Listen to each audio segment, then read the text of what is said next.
building.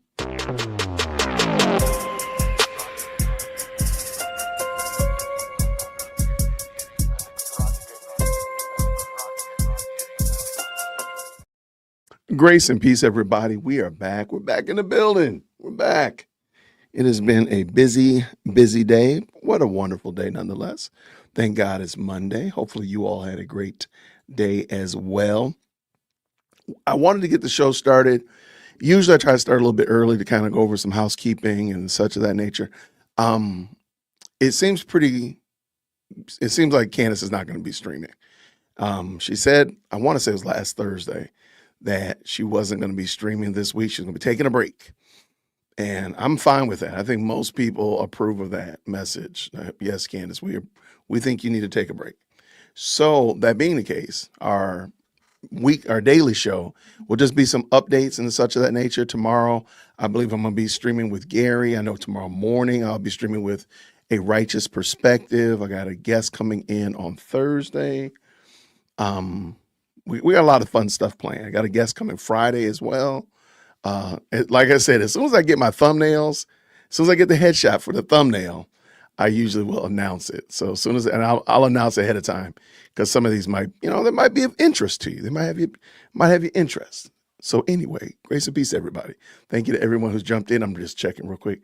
Like I said, as soon as I get the thumbnail picture, I'll announce it. Let me see if he's sent it. He's not sent it yet. But we'll get it done nonetheless, y'all. Thank y'all so much for jumping in. Hopefully everything is well. What we got? We got about 50 people up in here. Make sure y'all hit that like button.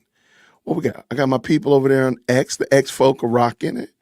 I love it. I love it. I was just talking with a content creator about streaming over there on X and how prolific it is. And he's crushing it on X. So I just want to make sure I'm doing everything I need to do. So I too can be important like he is. So that was a good conversation. But everybody, thank y'all so much.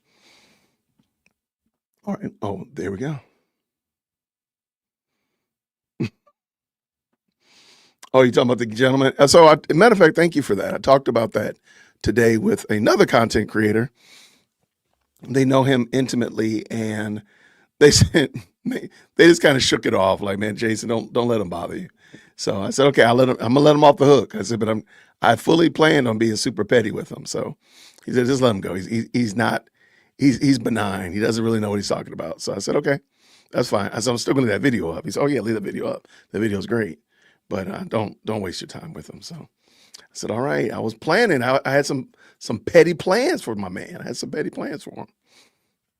But thank y'all so much, everybody who's jumped in to the best live chat on the internet. Looks like a lot of good folk up in here. I appreciate it. Oh, it's the video I did. The video I did. The guy who called me a liar said I was lying about Candace. Just sometimes you just can't make this stuff up. So, all right, let me see. I'm just looking to see if he replied, because I'm fully prepared to have some fun, at his expense. Trust me. All right, he has not replied. Thank God. Anyway, there we go. Shout out to y'all.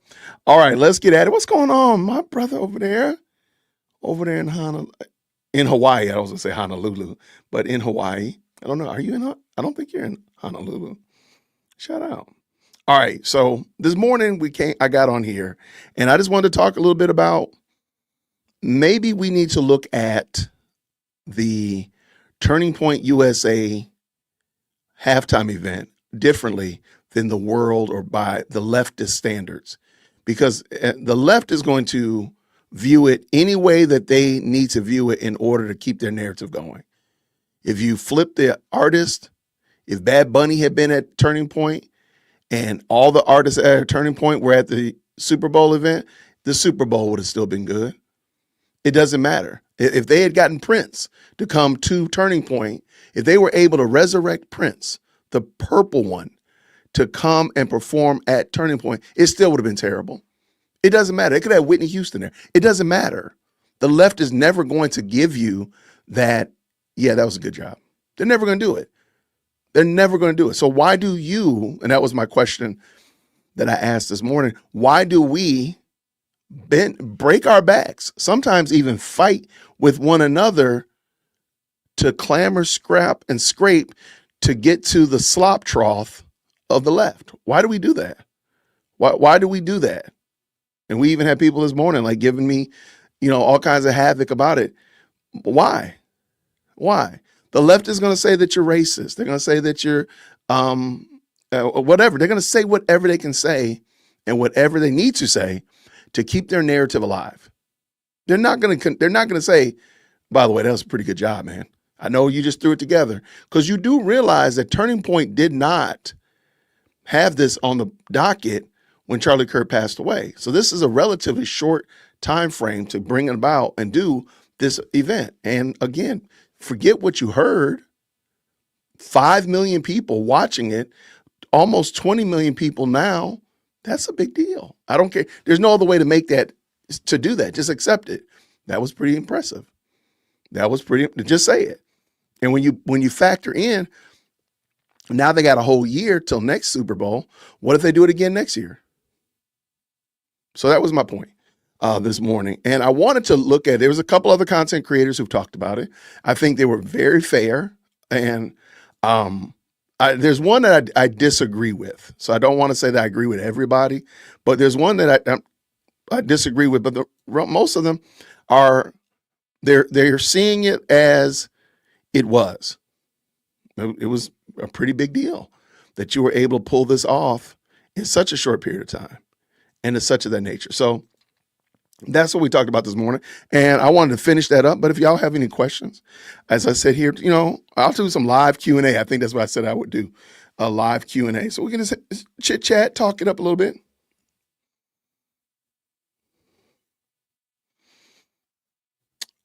What is this? They committed last night. So doing it, I'm not certain I fully understand, Jay. I might be missing something.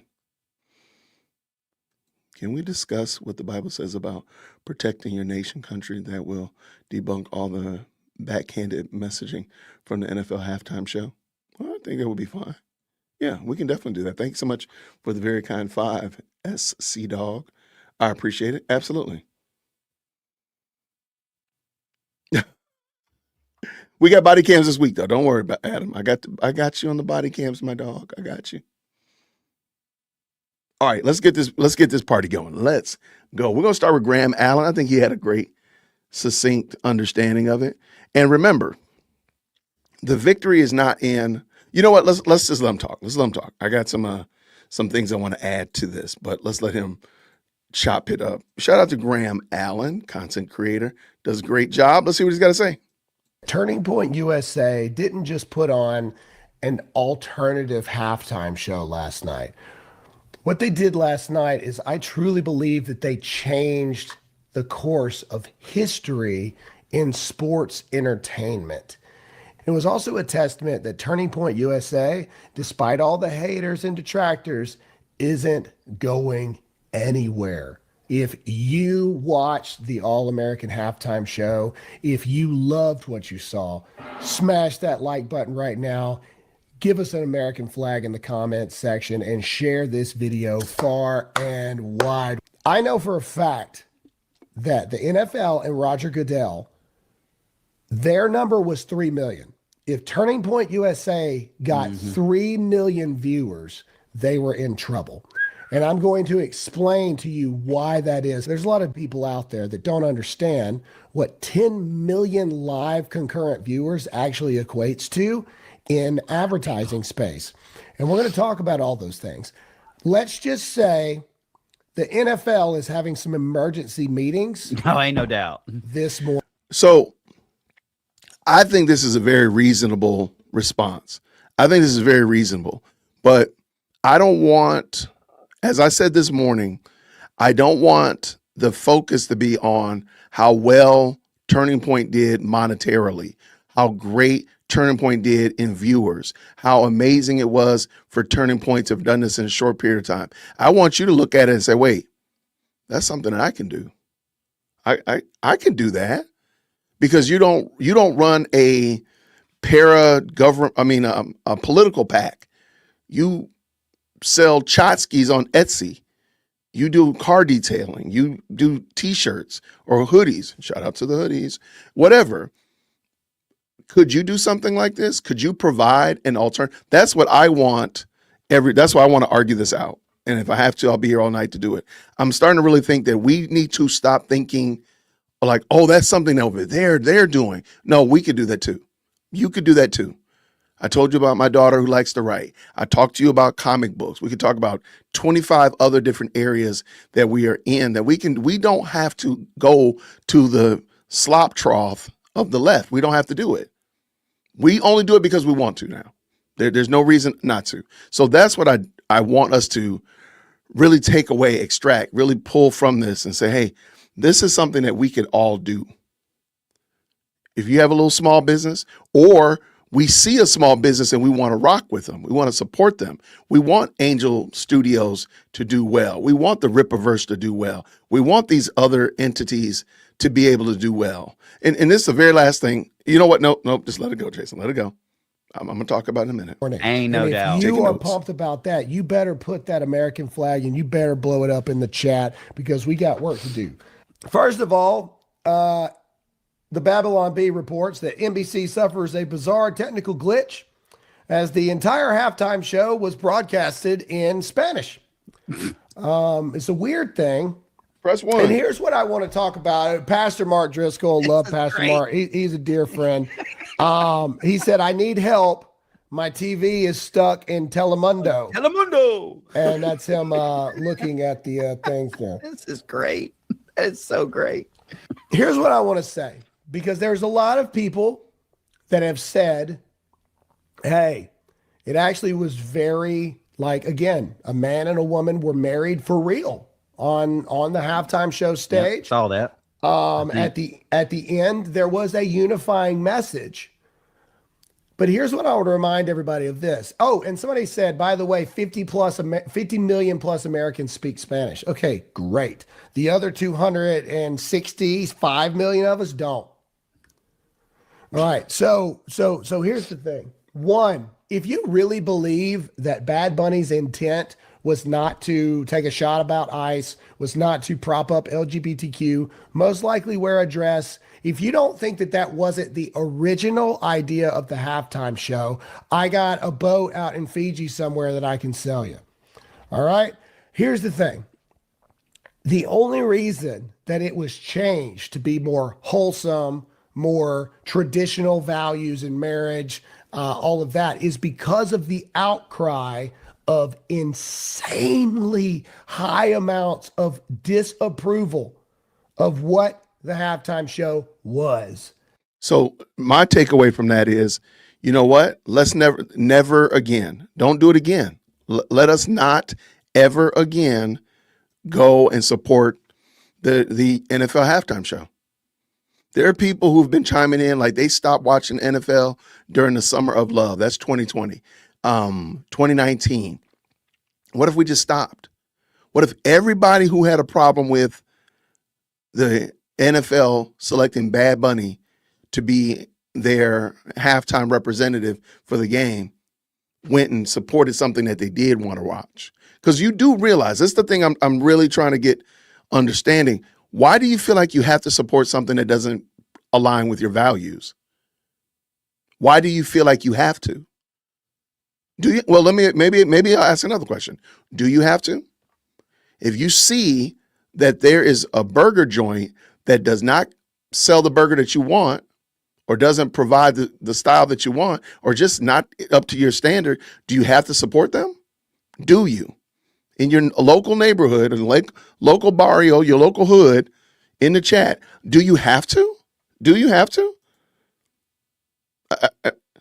But why not? Why do you not have to? I mean, there's Latinos that didn't approve of Bad Bunny, right? Shout out for sure. Shout out.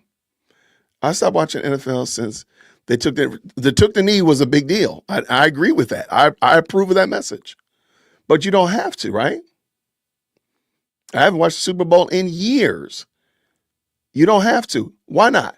Let me go back to my burger example. Why do you not have to buy the burger in your neighborhood or in your community, in your town, if they don't provide a burger that you like? Why do you not have to?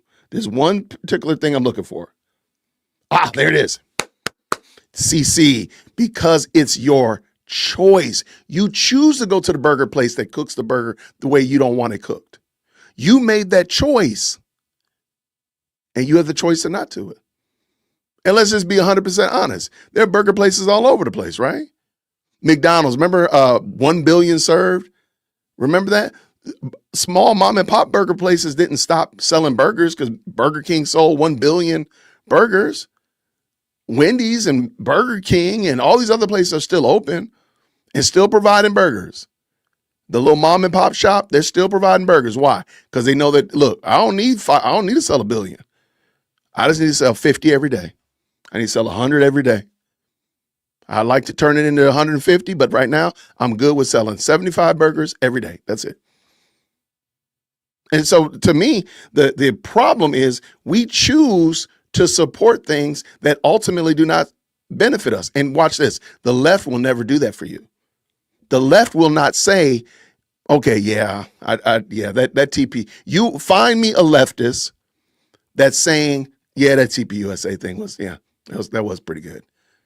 Find one.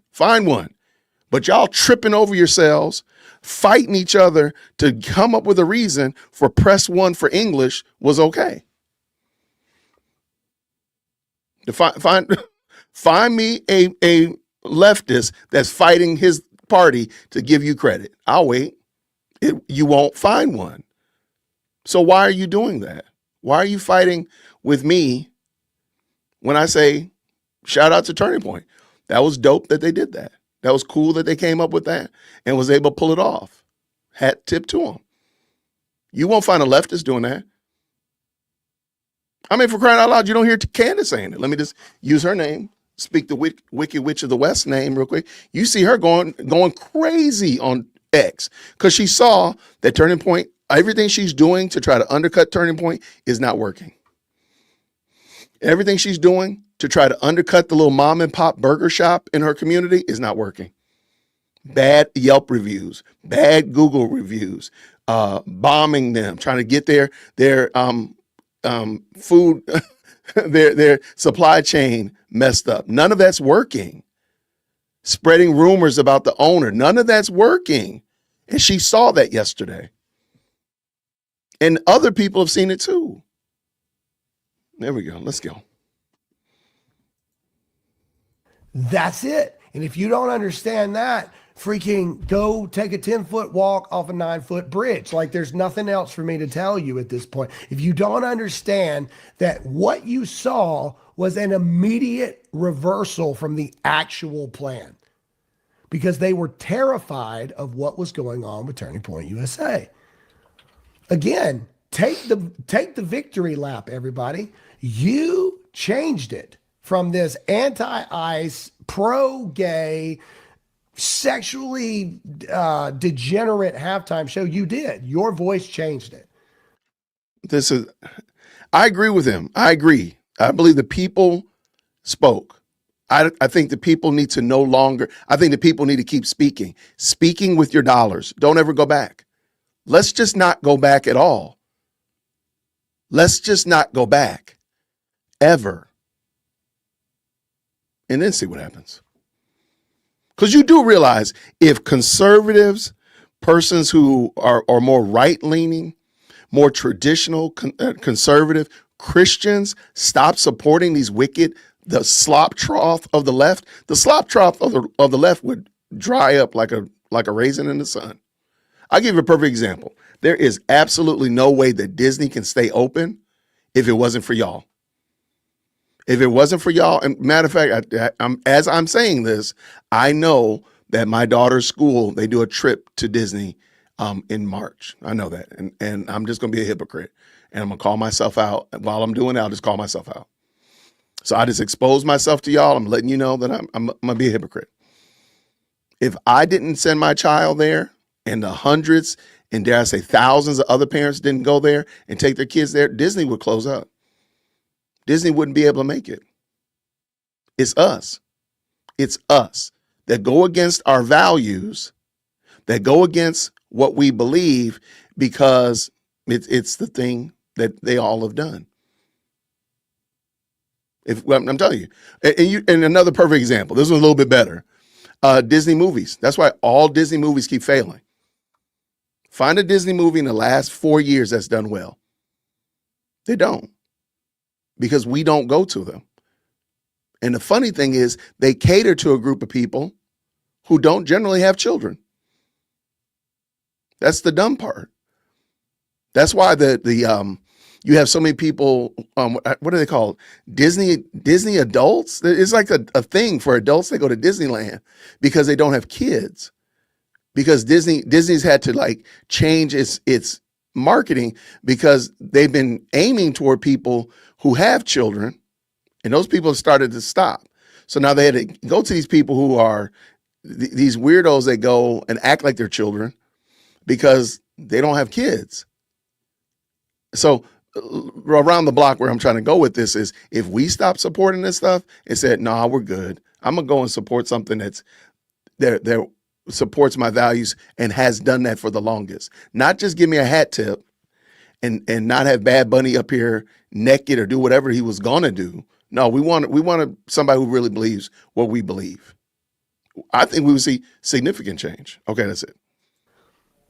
But you still got the fact that it was entirely in Spanish. So, okay, that's great. You broke cultural boundaries. Okay, fine. To not even 25% of the population? Before we go into this, because I know I'll get comments, the halftime show actually was pretty wholesome, only because of the backlash. Right. So stop. Just stop. Stop with the virtue signaling. It don't work on me. He said stop. All right, Todd. But let's talk about the real stuff here. Let's go. We got stuff from the halftime show. So President Trump had this to say.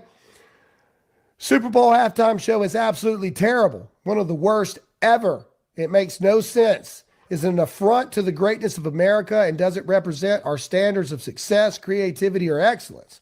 Nobody understands a word this guy is saying, and dancing is disgusting, especially for young children that are watching throughout the USA and all over the world. This show is just a slap in the face to our country, which is setting new standards and records every day, including the best stock market and 401k in history. There's nothing inspirational about this mess of a halftime show, and watch, it will get great reviews from the fake news media because they haven't got a clue of what is actually going on in the real world. And by the way, the NFL should immediately replace its ridiculous new kickoff rule. 100%. Make America great again. President Donald So J. Trump. stupid. If you agree with that, hit that What's like the button kickoff right rule? now and give me some American flags in the comment section. I haven't been paying attention. What's the kickoff rule? Shout out to 47. What is the kickoff rule? Anybody?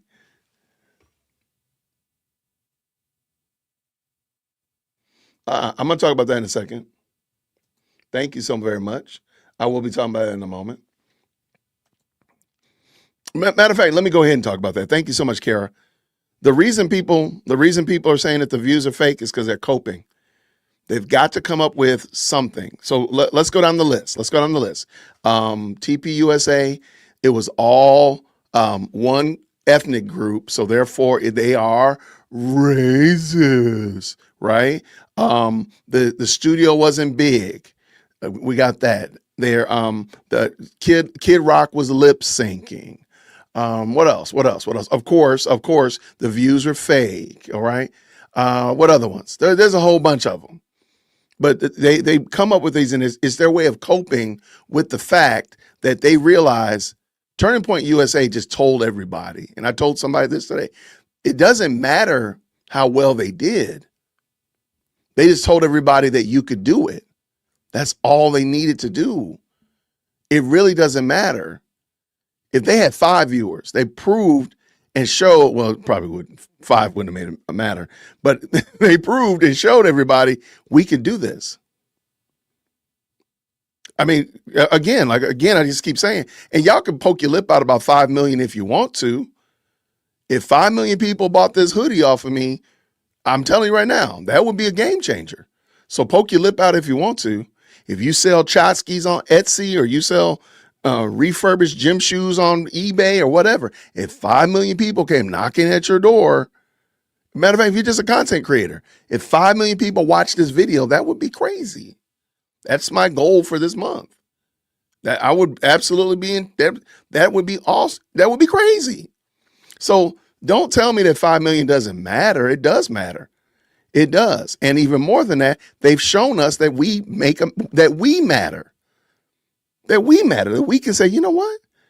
If we go all get together and run over to the Graham Allen show and just hit the green hearts, give them a comment and hit the green hearts in the comment section, we make a difference. If we all go over to TPUSA and let them know, hey, we appreciate y'all doing that, doing something, and green heart them, we did something. I think we're thinking too myopic. We're thinking, but yeah, Kid Rock lip sync and so does Beyonce. What am I supposed to do?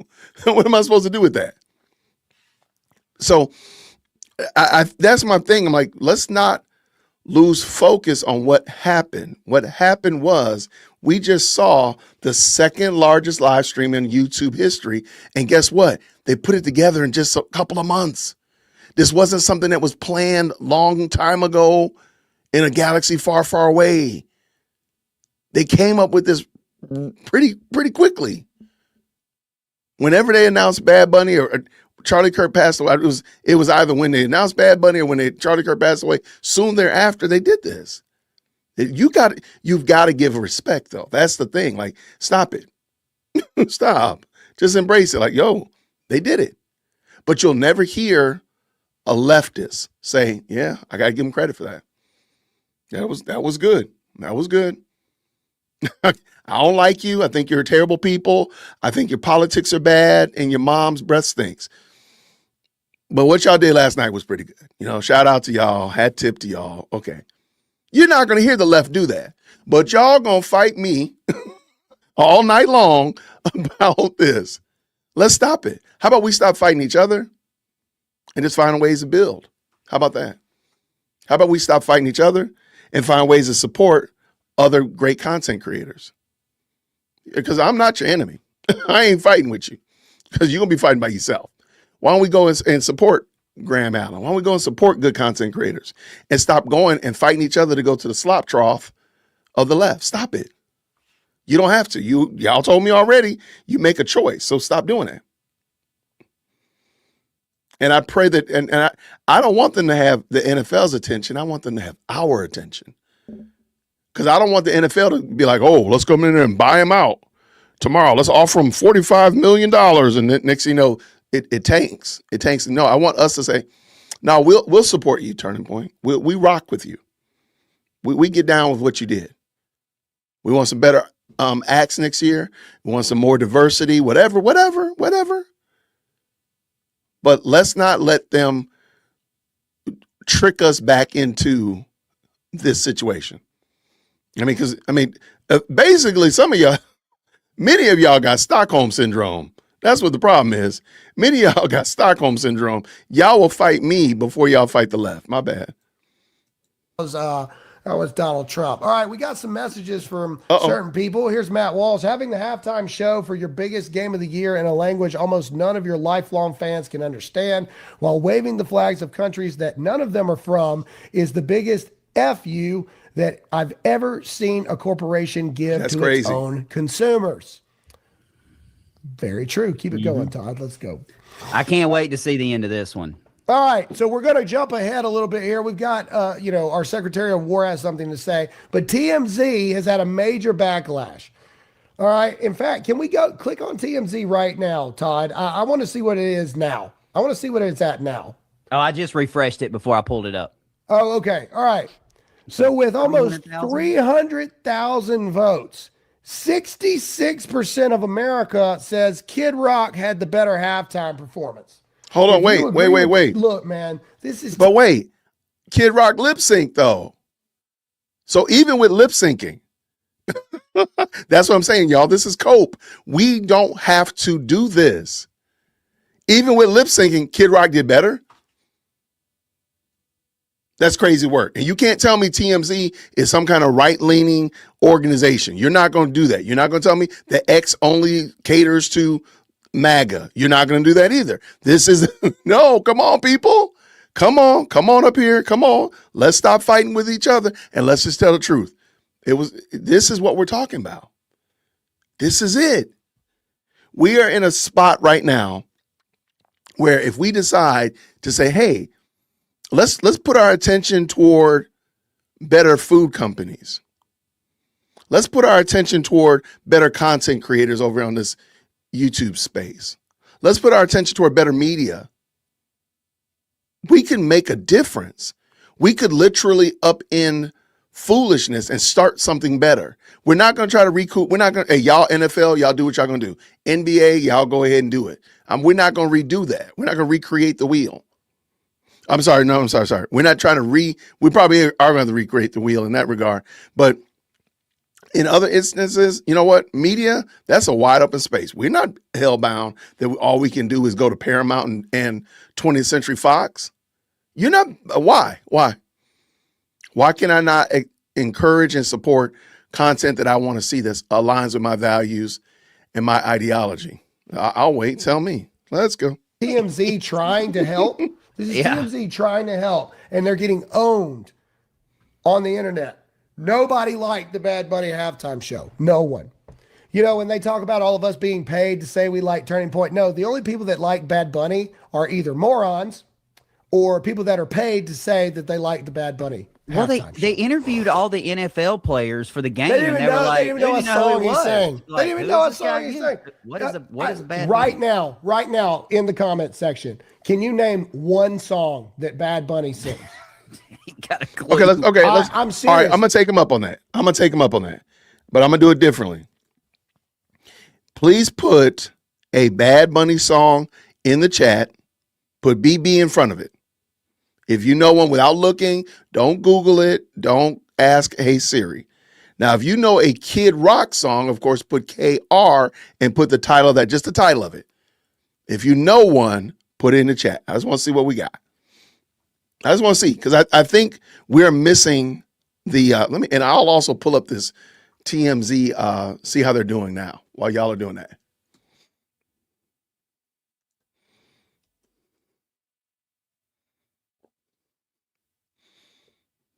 Where is it? They're still at 64%. Still. Here, let me pull it in just so you can see it. They're still at 64%, even now. And this is 4 hours left, and it's right on this money, right on time. So, still. Yeah. See, that's what I'm saying. Like, I don't see one. Yeah, I'm looking for a Bad Bunny song. Come on, somebody give me a Double B song. Nobody has one. I think you got my point, right? Yeah, I think you get my point.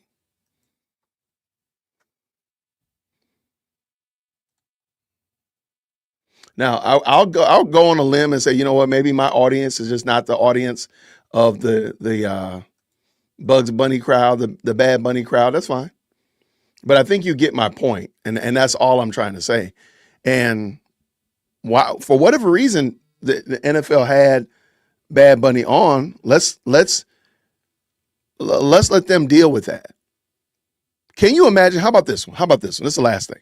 What if we supported TPUSA and helped them secure higher quality artists next year? So that the artists that come, when the outlash and the backlash comes and they get quote unquote canceled, they don't worry about that because we are supporting them. So the Tom McDonald's or whoever, like, do you want to come to the TPUSA halftime event? The community wants to support you and make sure that you are well taken care of. So you're not going to worry about the fact that you're coming to TPUSA. Well, what if we did that? I want us, that my goal, my goal is for us to stop sitting here coming to the slop trough of the left saying, please, sir, may I have a double portion of slop, please, sir? Stop it. Stop it. Go support the burger joint that's making good burgers. Go support them. Give them a good review. Tell 10 of your friends. Please, sir, may I have some more slop, sir? Name one song that is popular that Bad Bunny sings that the average American knows what the crap you're talking about. I'll be No honest. one. I didn't even know he was a singer. I thought he was just the caddy on the Happy Gilmore 2 movie. I didn't even know You're he dumb. was You're so really a dumb. singer. I thought he was an actor. Well, really, a singer is a. I mean, it's a stretch. question It is a stretch. in and of itself. All right, but let's keep going. All right, I think we got a message from our Secretary of War. Yeah, we here. do. All right, this is our Secretary of War, Pete Hegseth, that had a message at 1 minute and 53 seconds before the actual halftime show kicked off. This is what our Secretary of War has to say. If you love our Secretary of War, let's blow those American flags up. Here we go. Here's Pete Hegseth. From the War Department, we salute Turning Point USA and every American who still believes freedom is worth defending. Thank you for your courage as an organization, your clarity, and your leadership. And for this halftime show that the War Department is proud to support. This year, we mark 250 years since a band of citizens pledged their lives, their fortunes, and their sacred honor. For 2.5 centuries, Americans have answered that call on farms and factory floors, in shipyards and labs, in cockpits and foxholes, and in every uniform our nation has worn. Freedom is not automatic. It is defended by a strong nation and a ready force, and that's our job. Amen. Amen. To our troops, our veterans, and the families who serve alongside them, we see you, we thank you, and we've got your back. So I hope you're enjoying this game. Happy Freedom 250, the things that really matter. God bless our warriors, and God bless our great republic. Yes. Golly, I love it. Oh, is he going to throw it? Wait, why'd you stop? Okay, there we go. Of course he did. Nice. He did. Hey, Nice look, little, man, nice little wing. We too. salute let Turning. me tell you something. Nice little wing. Pete can throw a spiral now. He's an athlete. He's He an can- athlete he now. can throw a spiral. He's an athlete. Okay, all right. We got 22 minutes, and it's going to take every bit of this. I want to jump right into it. Bring me to the first thing we got to show here, Todd. All right. Turning Point USA made history last night for more ways than one. All right, we're going to bring some highlights here, but then we're going to bring you some actual data on how I believe Turning Point USA changed the history of sports entertainment last night. I don't disagree. I think that there's definitely some in the weeds conversation, but as long as I want to make sure it's very clear, what Turning Point did was amazing by God's grace. I don't take anything from that. So do not hear what I'm not saying. What Turning Point also did, however, is they showed us that we actually can do that. And I don't want that to get lost in all of the glitz and glam and the whether or not he was lip syncing. Let's just make sure we realize like we don't have to go to the slop trough anymore. There's good movie studios putting out really good videos and good movies right now. What if we all went and supported them? I talked about Eric July and the Rippaverse. What if we all went and supported that? What if we went and supported good quality writing and good quality videos or Burger Joint, whatever? Like, what if we did that? Like, come on now. So I don't want it to get lost in the stats because I think we are the stats for crying out loud. Okay, I'm gonna stop. And I'm going to prove it to you here in just a minute. But first, while Bad Bunny was singing in a language that no one understood, here was, and this is just a 20-second clip of right before Brantley Gilbert steps on stage and blows the lid off the place. By the way, I want to give a shout out to everybody that was involved in this. All right, because it was a big risk on them. Not Kid Rock. Kid Rock burned the boats a long time ago. But Brantley Gilbert, Gabby Barrett, Lee Bryce, these people, like, look, at the end of the day, it was controversial to do this. It shouldn't have been, but it was. Okay, however, check this out. This morning on the top charts of the top 10 albums in America right now, Brantley Gilbert holds 1, 2, 3, 4 of the top 10 albums on the chart. Gabby Barrett holds the number 1 country music chart. Lee Bryce holds number 3. Cody Johnson from Kid Rock singing his song, number 5. Gabby Barrett, number 7. Lee Bryce, number 8. The Lord, It worked. Brantley Lee, and Gabby, listen to me right here. The Lord rewards standing strong in your faith and your convictions. Yes, you understand what I'm sir. saying to you right now? So God bless you for it. Let's play it. Let's go. Here we go.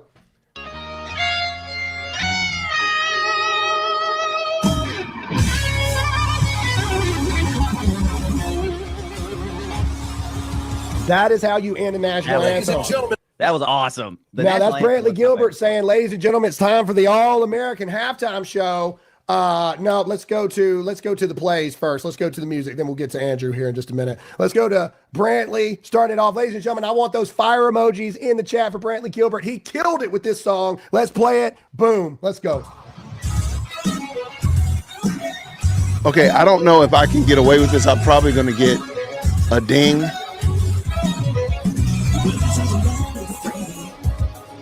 Here, let me. We do it freestyle, you and me style, like he did in the good old days. We do it for the heroes overseas and the heroes on Are those some brass knuckles? all the big cities, all the small towns, let's crank it up and get it on. We fly and waving all across the land. We got them good times. Pause it. We do it for that red, white, blue life waving all across the land. I mean, like, this is what a Super Bowl halftime show is supposed to represent, right? I mean, am I crazy, by the way? Also, Gabby Barrett, she brought it, man. She sang her lungs out. Huge shout out to Gabby Barrett. We don't have enough time to play everybody. Lee Brice debuted a new song. Yeah, it was good. And it was a dedication to Charlie, which was amazing. But we got but Kid Rock, man. Kid Rock comes out here, and I love that he brought Ball with the Ball back to start this off. Yeah. All right. So for those of you olders that don't know Kid Rock's very first songs, it's ball with the ball, the bang, diggy, diggy, diggy, said the boogie, set up, jump the boogie. Let's play it. Let's go.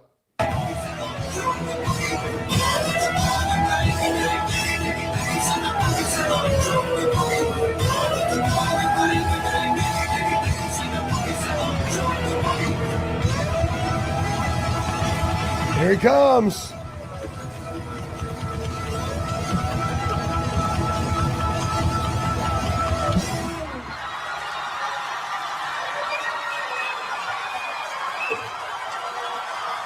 My name is Kid. Look at that. He's Look at that. 55 years old. Look at that. How old is he? Rock.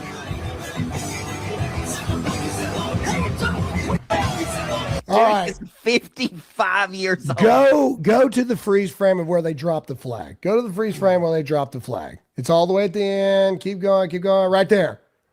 That is what a halftime show is supposed to look like. If you agree with that, comment that American flag right now. But believe it or not, that was not the stealing moment of this show.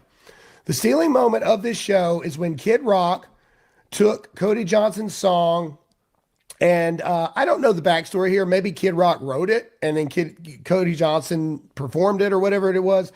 But this was where God woke him up and told him the song's not done. The song's not finished. You need to add these lyrics to this song. And it was so powerful. And if you love this, I want you to give me some amens in the chat right now. Let's play it. There's a book that's sitting in your house somewhere that could use some dusting off. There's a man who died for all our sins, hanging from the cross. You can give your life to Jesus, Yes. and he give you a second chance till you can't Thank you, Lord. Thank you, take Lord. it. If you got a chance, take it. Man, Okay. there's a book I didn't hear that part. in your house somewhere that could use some dusting off. There's a Savior who died hanging on a cross. You can give your life to Jesus and get a second chance until you can't. So what I love about that is it tells the good news, but then it also tells the reality, man, that you better do it now. You Yeah. better give your life to Jesus right now. And here's what I want to say. In front of record-breaking numbers, Kid Rock proclaimed the name of Jesus to millions of people. Millions. Charlie was smiling down from heaven over No this. doubt. And this last part is a dedication to Charlie, and it brought me to tears. Me too. And I want you to comment the word Charlie right now. If you love Charlie Kirk, comment the word Charlie in the comment section right now. This was the dedication. Let's go full screen for this dedication, Todd. Here we go.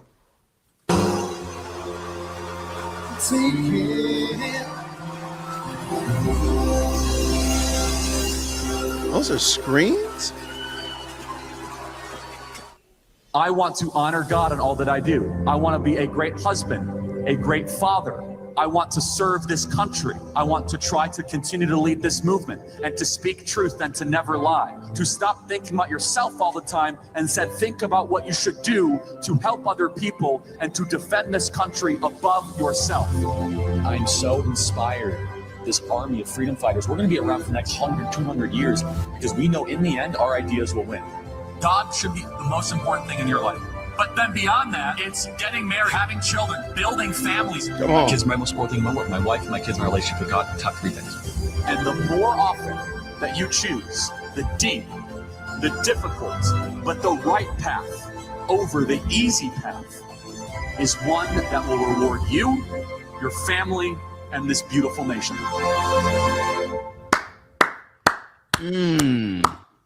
Charlie.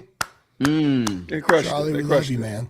We love you, brother. And I want to say that not only did Turning Point do it, but you did it, my friend. Let's talk about what actually occurred last night. On YouTube alone, on just the Turning Point page. So it was broadcasted on multiple channels on YouTube, but just the Turning Point page alone, over 5.2 million live concurrents. In fact, I have the numbers here. Turning Point USA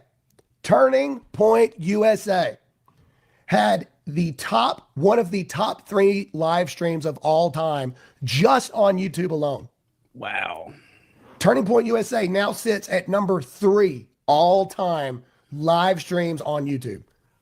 Let's go to Andrew Colvett. Andrew Colvett did a hit last night about some of the numbers, and then I want to break down some of the numbers again on the fact that I told you Turning Point USA changed history last night. And I'm going to explain to you how, but first let's listen to Andrew. How did you do? Do you have a sense of how many people watched? Yeah, it was kind of blew our minds actually a little bit, Brian.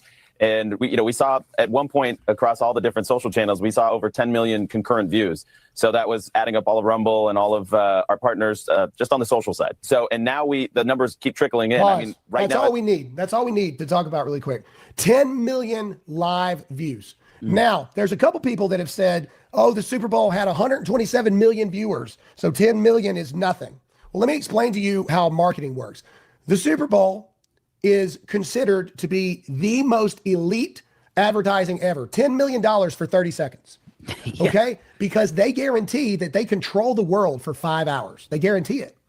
Okay? Also, the way that they get that 127 million number is because if one house is watching the Super Bowl, they equate that to mean 2.5 people per household. Correct. So one house counts as 2.5. So if you take those numbers and you put that into context, it actually means that Turning Point USA had 27.5 million people watching live. Now, if you take those numbers and you add it into actual marketing context, that means Turning Point USA siphoned off 22% of households watching the NFL simply because they gave an alternative option for people to watch. Turning Point USA, along with God, and I think Charlie Kirk shining down a little bit there, they siphoned off 22% of the NFL's viewership for 45 minutes. The Super Bowl started back and millions were still watching the All-American halftime show. Ladies and gentlemen, Turning Point USA has now changed history for sports advertisements, because I promise you today, right now, the NFL is getting some major phone calls because there's only 3 brands that were actually up there. Pepsi was one that was trending. Budweiser was trending. Bud Light was trending, or Bud Light was trending. Other than that, it was Turning Point, Charlie, Kid Rock, Brantley Gilbert. The list goes on and on. People are calling the NFL going, what the crap happened? And people are wondering, why weren't we a part of this Turning Point USA halftime show? The world has changed forever. Because the NFL effectively can no longer say that for 5 hours straight, one day a year, they control the entire advertising space, because Turning Point USA siphoned off 22% of their viewership for 45 minutes. If you don't think that that's a miracle. Let me jump in, because I'm all about this. So what if they siphoned off 22% of the people that go to the traditional movies to watch the slop that they put out? What if they siphoned off 22% of the people that go to Disney World? What if they siphoned off 22% of the people that have a Netflix subscription? That's what I'm talking about. I mean, that's what I'm talking about. We do not have to have Stockholm syndrome. We don't have to go back to our abuser that has abused us. It doesn't hold our values. The left, they hold the line. The left will not work with somebody who's on the right, who disagrees with them ideologically. I'm going to show you the video about the young lady who, the Twitch streamer, she's a video game player. And they asked her about ICE. She didn't give the right answer, and they're going crazy about the young lady because she didn't say the right thing. The left holds the line. Why do we keep breaking the line? Why do we not say, okay, holla at you? Why don't we support other things that do align with our values? Let's finish this up. Shout out to the best live chat on the internet. I'm sorry. This is some great news. Cole, I don't know what to tell you, but you need to blow up the chat with the American flag right now, because that, my friends, is a miracle, and it has changed the game for the rest of history as we know it. It will never be the same. In fact, I would argue that more people will copy Turning Point, and you'll have 6, 7 different options outside of the Super Bowl. Come on. That is the power of what Turning Point accomplished. And for every... Come on. Like, that could be a reality. That could be a reality. That Turning Point has now given permission to whomever that wants to do something like, hey, you really could do something during the Super Bowl and you will not lose out. Come on. I mean, 5 million people is crazy. Look, I'd be happy with 300,000. 300,000 people watching my stream. That's crazy. That would be insane. So my point again is just this. We need to stop with coming up with our little hands. Please, sir, may I have some more slop, sir? And start saying, we know what? Kick rocks. I'm done with this. We're done. We're not going to go back anymore. We're going to go and we're support things that align with our values. I don't understand why you will fight with me saying just find something that aligns with your values. If your values align with the left, then rock on. Do your thing. Then you're good with press 1 for English Super Bowl halftime. I kind of want to know what I'm singing. I kind of want to know what's going on. So I'm going to rock with somebody that understands that. There you go. It's easy. It's not that hard. It really isn't that difficult. Everybody who said Turning Point was dead and gone. Nuh-uh. I beg to differ, good sir or madam. Now, if that wasn't enough of a hallelujah for you to hit that like button and hit that share button and to hit that subscribe button, this lets you know that Turning Point truly accomplished their mission. Because there was one person madder than Roger Goodell about what Turning Point accomplished. And that was Candace Owens. Hold it. You see, Candace Owens told... This wicked witch is doing a show today? Wait, hold on. Oh, y'all, I knew it.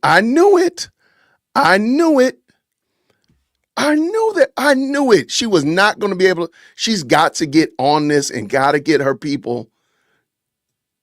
This wicked witch is doing a show today. Halftime Wars, TPUSA. Oh, we're gonna have fun today. Yeah, tell a friend, we're about to have fun today. I did not know she wasn't supposed to do it. She was supposed to be off. Okay, so we gonna finish 5:30. So we're good. We're good. Told her audience to boycott the Turning Point USA All-American Halftime Show. Yep. They became the number 3 top live stream ever on YouTube alone. Not to mention Rumble, Daily Wire. We don't have all the numbers from the Daily Wire, Real Right. America's Voice, Rumble, none of that. Not even Just on YouTube Twitter. alone. Here's what Candace Owens had to say. I'm sorry, but I hate both options. Of course you do, Candace, course you because do. you're a miserable cat lady that hates everything. You're a miserable cat lady that has nothing good in your life. You have nothing. You're proud of nothing. You love nothing. All you know how to do is whine and complain, and you have nothing to be grateful for. On the one hand, we have a halftime show presented without a word of English spoken. On the other hand, we have an organization that scammed its views by paying platform advertisers, followed by influencers to pretend they broke records. So see, this is a very interesting thing right here, Candace. It's called COPE. Go back up. Go back up. Did Candace Owens just open herself up to a lawsuit by YouTube? She did. Because she just accused YouTube of scamming the views. Isn't YouTube your biggest platform? Doesn't that put you? Dear YouTube, maybe we need to forward that to Team YouTube. Maybe 5 million people need to do that. See what I'm saying? In some very dangerous waters there, Candace Owens. You see, YouTube hates me, so I can talk about YouTube all I want, but your entire life depends on YouTube. Mm-hmm. Followed by influencers to pretend they broke records. We're not pretending. The facts are the facts. Facts are the facts. Left versus right grift is actually boring now. What exactly are we doing here, America? Then she goes on to say, down here, we'll read what else she had to say. Oops. I would like a meritocracy in English, not sponsored by pedophiles and human traffickers, maybe next year. And then Todd said, you see, Prince came to me in a dream and blinked at me with his third eye and told me to say, really, Queen Grift, that's what you're going with. I forgot about Congratulations to Todd. Prince. Shout out to Prince. Oops. If you think Candace Owens sucks, I want you to comment COS in the comment section right now. Oh, she's See, horrible. who would not be happy about the fact that Turning Point USA had millions upon millions of people live watching, and they used it to not only represent the red, white, and blue, not only give reverence and honor to Charlie, but to proclaim the name of Jesus in front of millions and millions of people. Who would not be happy about that? Candace. Candace Owens. Mm-hmm. What real Christian would not be happy about that? Candace Owens. A fake one. What non-demonic oppressed person would be mad about that? Candace Owens. You see, Candace Owens doesn't care about anything but herself. You see, she's mad because Turning Point proved again that she doesn't control everything. And she's losing the grip on her cult followers because she lives in her little bubble of wino moms that love true crime. But the real world is rolling with Turning Point, and they're rolling with Charlie, and they're rolling with America, and they're especially rolling with Jesus. All right, let's get it done. Let's get it done. Shout out for sure. Man, that was good. Thank you so much, Graham. Okay, I'm gonna bring in very quickly. I want you to hear. So Candace is supposed to go live at 5:30. She wasn't supposed to go live, as many people recognize. COS, go Max. That's it right there. COS, go Max. To the million? I love it. I love it. Come on, I'm doing COX to the 7K. All right. I want to just show you again. I really don't want this to be lost. I'm mad. Like, dang it, I did not want to be talking about Candace today. I did not. Okay, maybe I talked her up. I might have spoke her up, man. Dog, I'm very disappointed. Okay. This is what I'm talking about.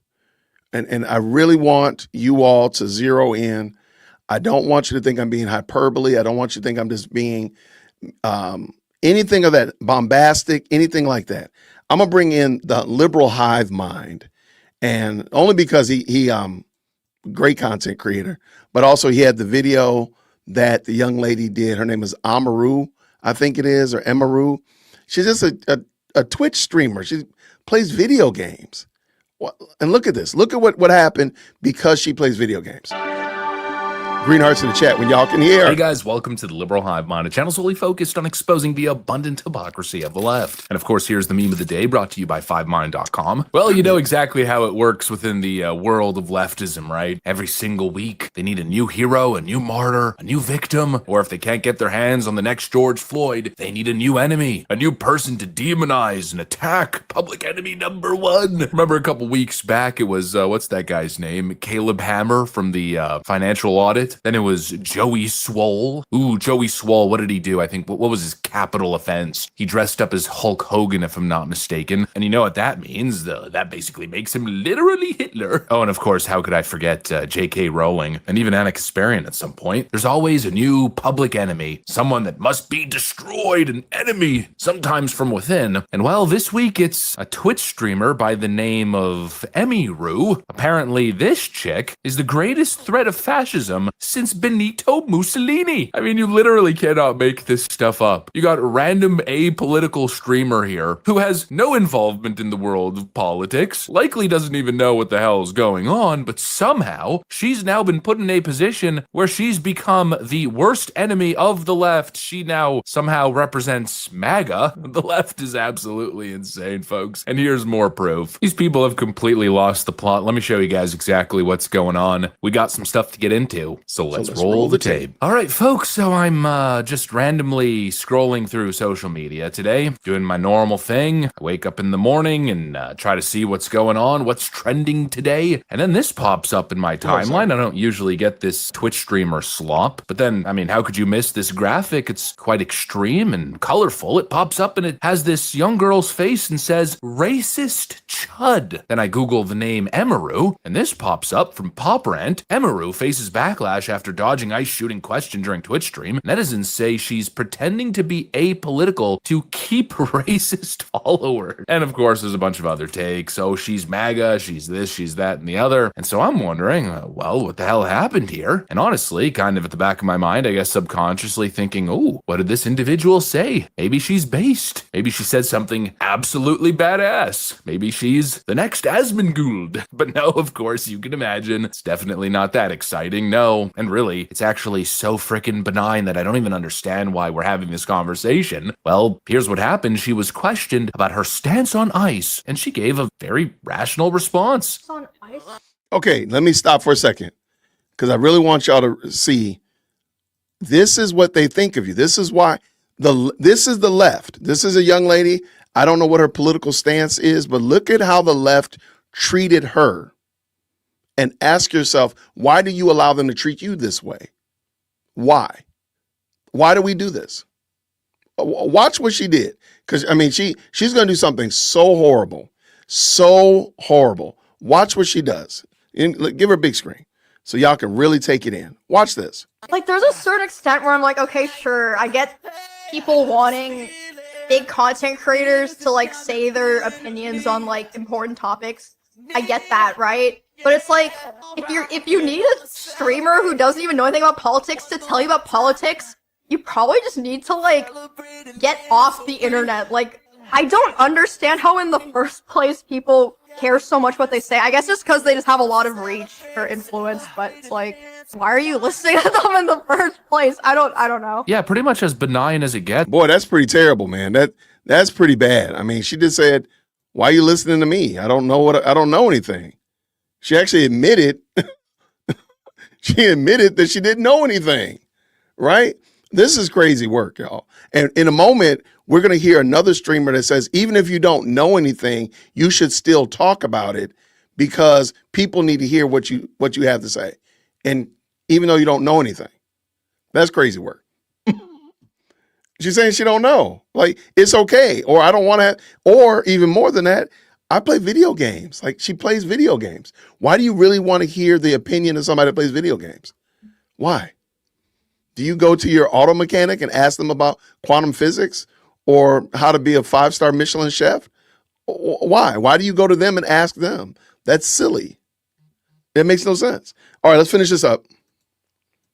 And frankly, I think we should probably hear those words more often. I am not Yeah. a person that is involved in politics. I'm not exactly informed on the topic, so I'm going to refrain from making a comment. The world would probably be a better place if more people had this type of humble response, but no, instead, the moment something political happens, you got all these friggin' doofuses who have their brains bombarded with all kinds of propaganda, and all of a sudden, everyone's a political expert. Oh, everyone's making these big, grandiose claims. That's, of course, what they wanted here. Well, actually, the truth is what they really wanted is to use peer pressure, intimidation, to essentially intimidate and force her into giving the take that they want for their side. We saw a lot of this during the Israel-Gaza stuff. Oh, you better call it a genocide. You better say free Palestine or we will literally kill you. I mean, these people are freaking unhinged. They're insane. Leave the poor girl alone. But no, instead, it's been an all-out campaign to label her not just as MAGA, but as now racist as well. And the proof is in the pudding, right? She used to do a podcast with Asmongold and another Twitch streamer by the name of Tectone. And well, there it is. They're photographed together. And as we know, Asmongold, he's an evil, deplorable racist because he says things that I disagree with. And therefore, by sheer connection, she is as well. Oh my lord, these people are so infuriating. They're so stupid. And really, it goes to show just how in the dumps our political culture is. Oh, the right is so divisive. Donald Trump is so divisive. No, you people are so divisive. You can't even fathom the idea that people would have family members that they still communicate with, or friends that they still communicate with, or that they might still be cordial or even friends with, that have different political opinions. No, for them, it's life and death. If you disagree with me, it means that you're a literal Nazi and want to bring back the Holocaust. It's so incredibly stupid. And what's so frustrating is the combination here of stupid and self-righteousness. I got the perfect clip to make that example from possibly one of the worst people on the internet, another streamer by the name of Denims, although I was a little bit reluctant to play this clip because Denims for the most part is completely irrelevant and I kind of would like to leave it that way. Anyways, look at this. When did people on the right get so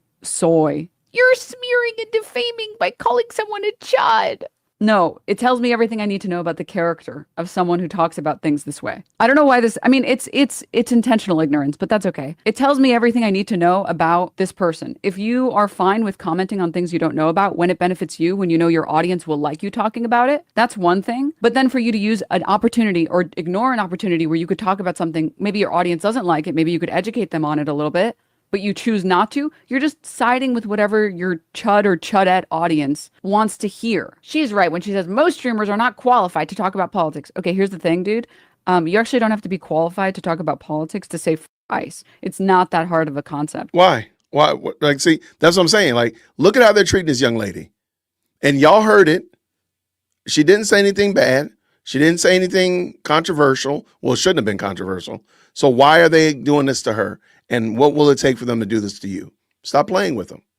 Just stop. Stop engaging with them. They wouldn't rock with you. See, the left won't mess with her. They're making her an enemy. Why are you making them your friends? That's my question. You know who doesn't do political content? Cutie Cinderella. Cutie Cinderella literally never does political content. And even she's capable of saying ICE. What about Cinna? You don't have to be a political creator to recognize that it's not hard to say ICE. If you're an adult in this country, you should be the minimal amount invested in politics because you live here. There's this weird idea in America, especially, where like you can just be an adult and be like, oh, I don't care about politics. What? If you're above the age of 18, you should care about politics in your country. You don't get to be like, well, I don't agree with this whole taxes thing, so I'm just not going to pay for it. You can't say like, well, I'm just not going to care about all this politics stuff. This is by far like the, I think, dumbest American quality. Saying, I'm not into politics. And you know, she thinks she's making this deep and... But your content, and again, I told y'all already, my standard is going to be the Michael Jordan standard moving forward. That's going to be my standard. Do y'all know what the Michael Jordan rule is, the Michael Jordan standard? I mentioned it this morning, and I'm going to be moving forward. That's going to be my standard. I'm just looking real quick. Does anybody know what it is? It's very simple. Republicans buy sneakers too. That's it. Look, if you want somebody to buy your sneakers, you want to sell it to the largest amount of people. That's it. There you go. Republicans buy shoes. Yeah. That's it. It doesn't need to be a political conversation. I sell shoes. Now here on this channel, I do talk politics and I do get into the weeds. So I'm not going to say that I am apolitical, because that's not true at all. However, if somebody wants to be apolitical, let me just use Eric Ken. If he sells widgets, he wants to sell widgets to the largest amount of people that'll buy widgets. He's like, look, if a leftist wants to buy a widget, if a Republican wants to buy a widget, I'm trying to sell widgets. That's it. Then that's it. And we need to support Eric selling widgets. That's it. Okay, let's get done. I just want to finish this up. Let us have some fun. Insightful point, but what she's saying there is filled with contradictions. She starts off by saying, well, you should talk about it, even if you're uninformed, because then maybe you can educate your audience. How are you going to educate your audience on anything if you're uninformed? I mean, the statement you're making to begin with is totally paradoxical and makes no sense. Then she addresses another typical comment, that most streamers are uninformed and probably shouldn't be speaking about these things, which I think totally applies to denims. But she responds to that by saying, you don't have to be qualified about politics to say F ICE. Yeah, it's just so easy. Just regurgitate our propaganda. Just push our political partisan line, or else you're a terrible person and you're siding with the racists. No, maybe it's a whole lot more nuanced, right? But that's not what you want people to believe. So it's not political to say F ICE, but what they say, I rock with ICE. Oh, now that is political. But it's not political to say F ICE. That's not a political statement. But say, okay, I can rock with ICE. They're doing the right thing. These people are insufferable. No, for you it's black and white. It's good versus evil. MAGA bad. ICE evil Gestapo. Oh, and I love the later example. You know who doesn't do political content? Cutie Cinderella. Oh, but she's constantly pushing the most idiotic, ignorant posts all over social media relating to politics and using her platform to push our ideological line. So just be more like her. Yeah, that's probably the worst advice I think I've ever heard. Be more like Ludwig's ignorant wife who posts her idiotic political statements, which she's totally entitled to, and then closes the comments in response on X because she doesn't want to deal with the backlash. No, people are allowed to simply want to stay in their lane. You have the right to do that. But obviously these leftoids can't see it that way because for them, they can't even entertain the concept of being wrong. No, they're right about everything, and therefore everybody has to parrot their talking points or else you're a terrible person. There's no nuance in any of these political discussions. No, Renee Good was simply indiscriminately murdered by an evil ICE agent. Yeah, clearly that's not true. And if you saw the Renee Good case actually make it to court, well, I don't know, maybe something tells me that it probably wouldn't be such a cut and dry conclusion now, would it? Yeah, well, obviously, because things aren't necessarily as simple as the left likes to make it seem. And that's why instead of engaging in debate, debating the ideas and winning, no, they just default to cult-like ideological enforcement. Say what we say or else. Say what we want you to say or we will destroy you and label you a racist on social media. These people are insane. They're insane. They're absolutely insane. And it's so obvious the political side that's constantly declaring themselves as morally superior in every aspect. They constantly exhibit the worst of humanity. The arrogance, the narcissism, the intimidation tactics. They claim the other side is fascistic, but they're the only ones who engage in ideological enforcement in what I think you could easily describe as fascism. You know, I never really thought about it this way. I never really expected to have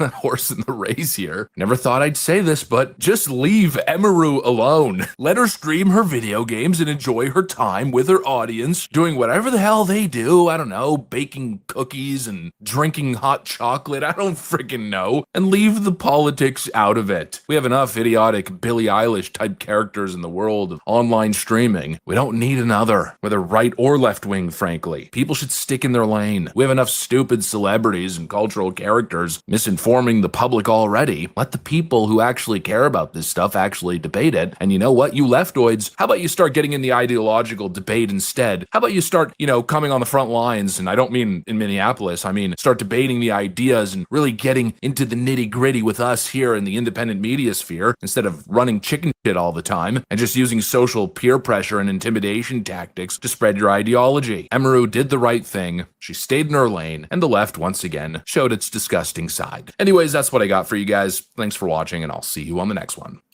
All right. Shout out to the liberal hive mind. Great snippet. I had, let me double check.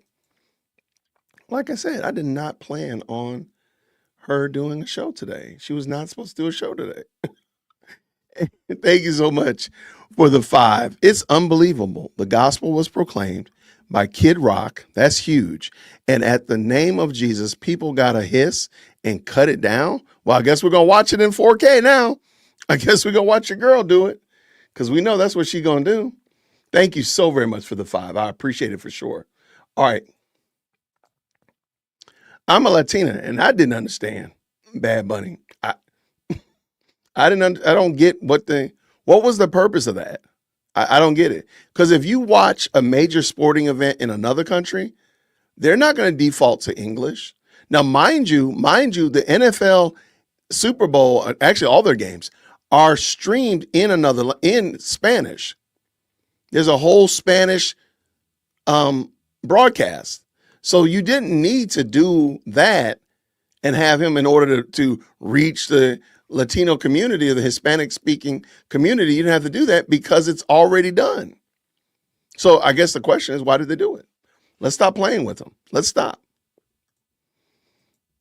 All right. Thank you so much, Amethyst. So are you saying that you really, really, really don't want us to clip that and send it to YouTube? Really? You don't want us to do that? Then I will. You can't tell me what I can't do. Well, just make sure that you tag me to it so that I can also retweet it. And we can also retweet what Candace said about it on X. Because I think X is where they, YouTube, it's funny, YouTube's customer support, customer support is on X. That's the way you go to get to them, which is crazy work, by the way. So thank you for the 10, Amethyst. And she came back around the block. She said, look, this with the 5. If you're an American capitalist, we all have 2 things in common. Our blood is red and our money is green. How's that for color consciousness? I think that is a very spot on. I agree with that.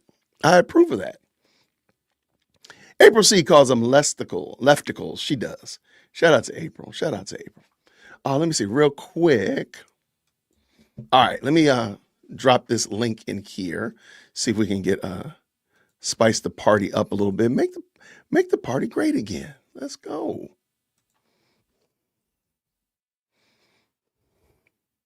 All right.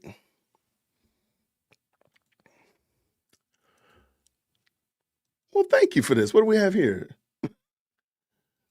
Thank you so much, Jilly, for the 10 Australian. No question, no comment. Just pure love of the game. Thank you so very much. I appreciate that. And there she is. That's my sister, Susie Q. Susie Q's been a member for 22 months. I didn't even know the Super Bowl was happening. I didn't know who was playing until my daughter told me.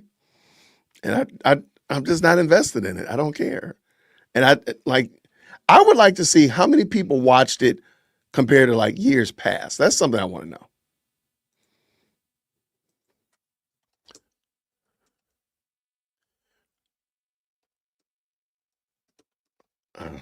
Hold on one second.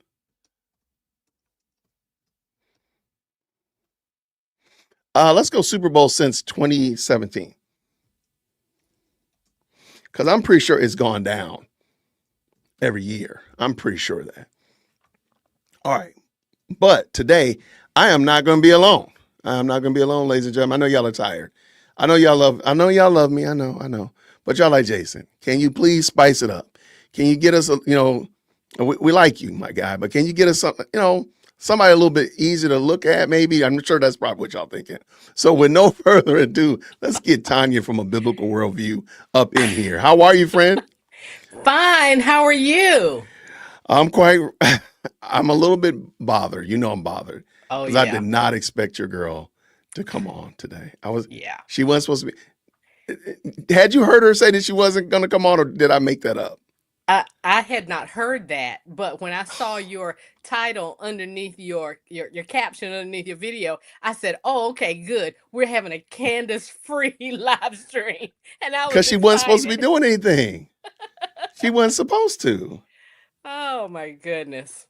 Okay, so You knew she was not gonna let today go by that is a without very doing true something. Now statement. you knew that.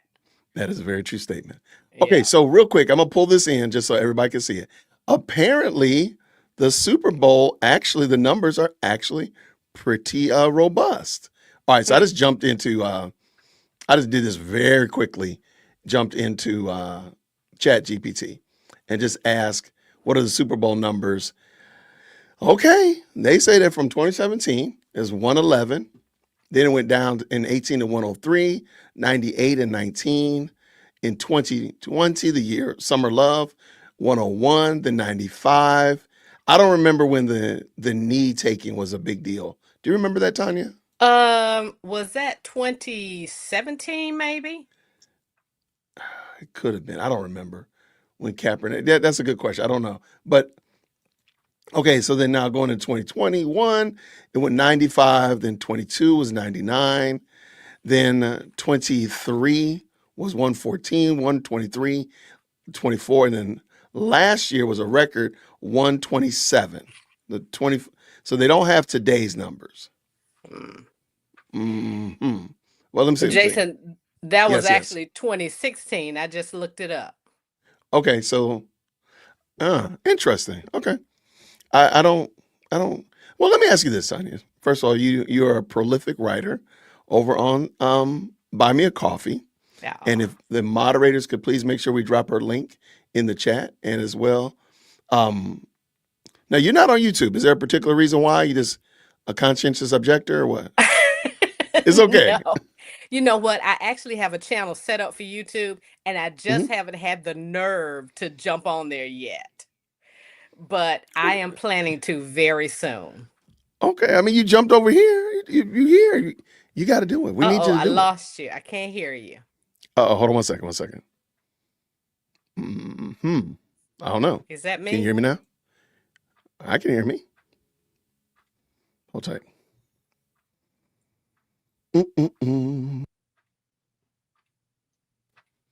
How's that? Can you hear me now? Uh-oh. I think we got a problem. Okay. You go on and talk. Let me drop myself out. All right. Am I back? You're back. Okay. I have no idea what that was. Okay. I have no idea. I just dropped the cameras in. But I'm saying, well, hey, you've been doing, you jumped on here today. I think you need to jump on.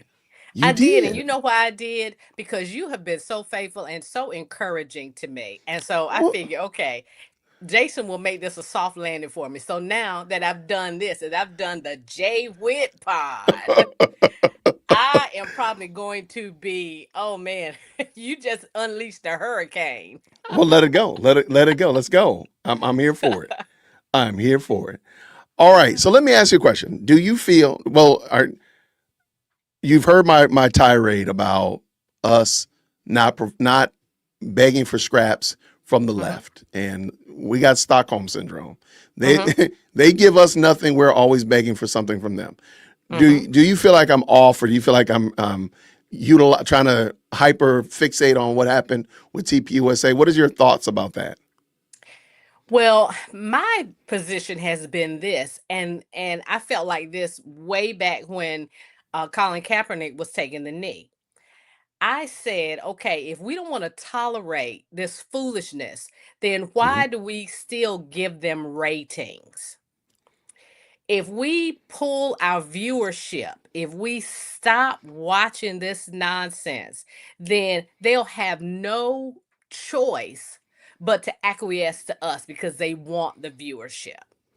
Okay. So, So let me go ahead. Go ahead. No, I'm sorry. Go ahead. Continue, because I want to go with somewhere with what you said.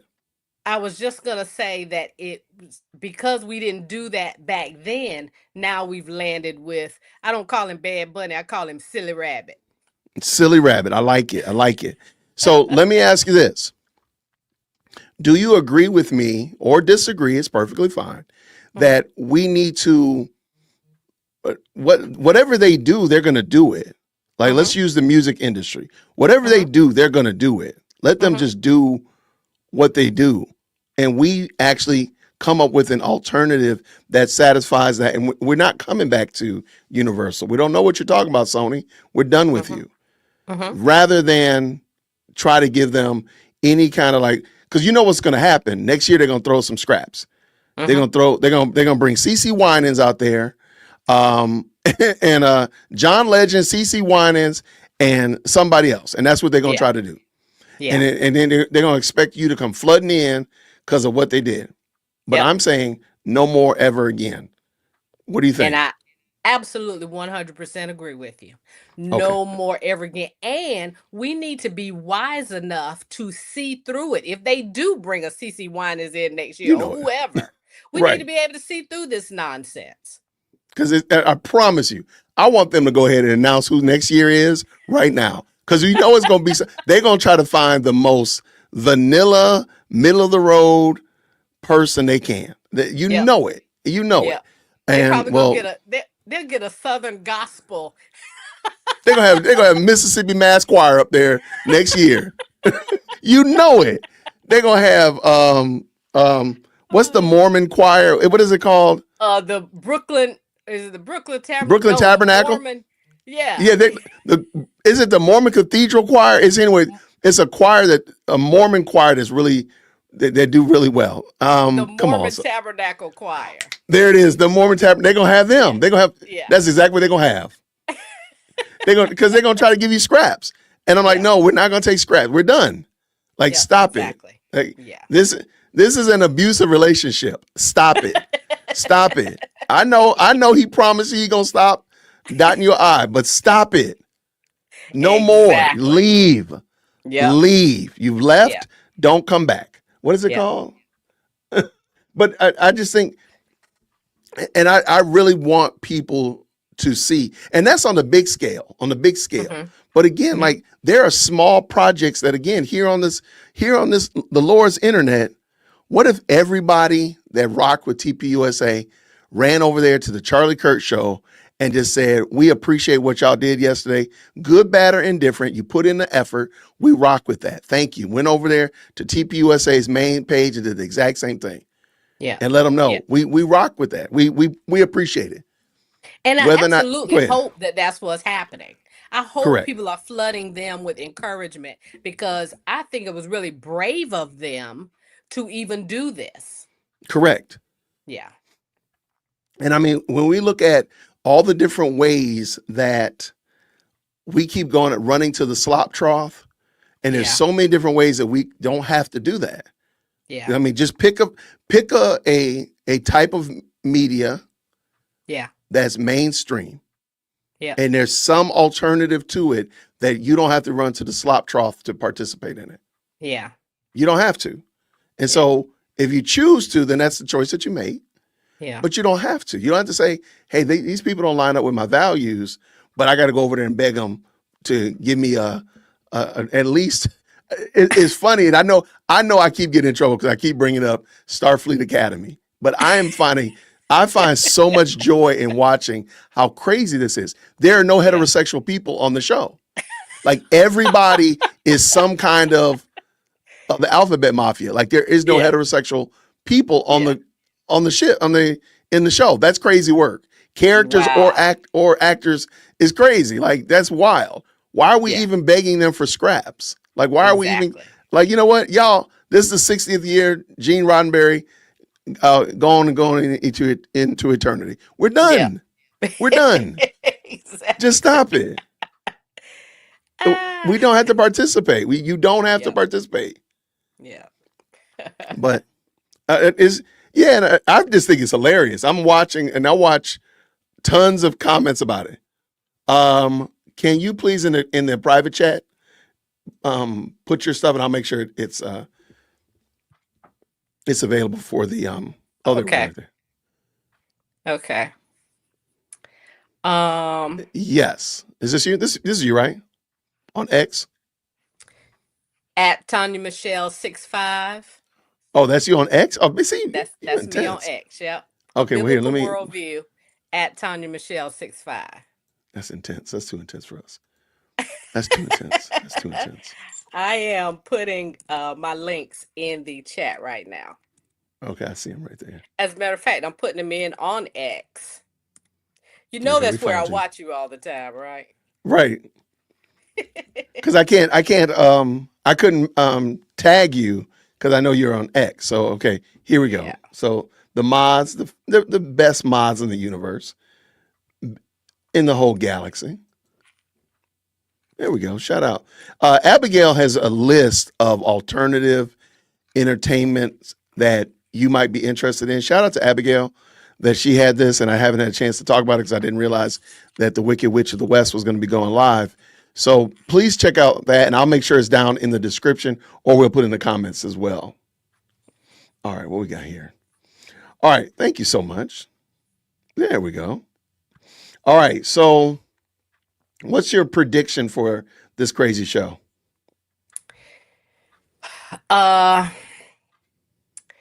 You know what? You can't predict. You just can't predict what she's gonna do. Okay, I'm gonna go on a limb. Okay, go ahead. I don't know. She's probably going to say that there's some skeletons in the closet of every person who performed. Yeah, And she's for probably sure. going to start trying to dig out those skeletons. Okay. Okay. I'm gonna be a little bit more macro. This is I really believe she was not. I'm gonna have to go back and find it. But she said she was gonna take a break this week. Now, the reason she's going live today is damage control because she saw what we all saw. And she saw what we saw. And even though she's not regenerate, her eyes have not been made anew through the preaching of the gospel and the transformative work of Christ. She saw something there. She knows TPUSA is not on life support. She knows TPUSA, as Graham Allen said, it ain't going nowhere. Yeah. They did pull off something that said, we're not going anywhere. We're going to be here. So she's got to get in here, and she can't let this go the whole week. Yeah. So she's got to come in here and try to throw some cold water, throw some wet blankets, pray, open her third eye and try to astral project some rain onto them because she can't let this happen. Yeah. And so that's why she's been going nuclear on X. So what I think she's going to do, just real simple, she's going to try her very best to take some steam out of this event. And I hope most people are smart enough. We seceded, we gave up the I'm going to say revival, but the shaking and awakening that happened post Charlie Kirk. We gave that up. Yeah. To the Wicked Witch of the West. Don't give this up. Don't give this up to her. Yeah. Don't give it up to her sycophants on X. Just start muting those clowns. Yeah. Don't give it up to the clowns that are going to jump into the best live channel on the internet. If they come, we have to make them. They have to be quiet because we're not going to give this up anymore. We're not running to the slop trough of the left. Go ahead.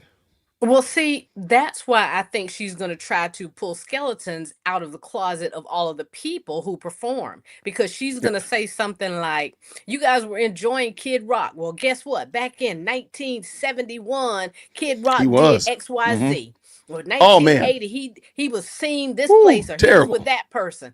So she's going to try to take the air out of the balloon, I believe, like that. That's just my prediction. Well, you know what? I'm gonna say it just as Paul said in 1 Corinthians 6, and such were some of you. So don't give up. Don't give it to her. Don't give it to her. The reason Candace can get away with kind of like humiliating and shaming people is because you think too highly of yourself. Yeah. You think too high. You really think you're a big deal. You're not. Yeah. You are not. You are a high tech mound of dirt. Yeah. Apart from God's sovereign hand on your life. You can't make yourself wake up, make yourself go to sleep. You can't do anything apart from God's perfect plan for your life. You're really not that big of a deal. He don't need you. He chose to demonstrate his love towards you in Christ. That's the best. So the problem is too many of us think too highly of ourselves. Absolutely. I tell y'all all the time, you can say whatever you want to say about me. If you email management, I'll tell you some more stuff about me. I'll tell you some stuff about Belinda's son. I don't care. Because guess what? I don't think that highly of myself. I'm sorry. And so If you stop thinking highly of yourself, Candace becomes comical. Yeah. Okay, fine. Erica has a pass. And Yeah. Don't we all? We were saved from something. And what was I that? hope That so, was because sin. if not, then you know what that means? You were saved from nothing. That's right. Yo, shout out to the best live chat on the internet. We're gonna have some fun tonight. Come on, aren't we all just sinners saved by grace? Apparently, but Candace is going to get over here on this here internet using her free will to lie to these people. Oh, they're terrible. I mean, this is what I'm saying. Like Candace, if you ever wonder what it was like dealing with the Pharisees in the Bible, Candace, I give you Candace. Let's go. Hold on. Super Bowl was last night, and look, this is what the kids are terming goy slop. What that means is that you were supposed to pick a side.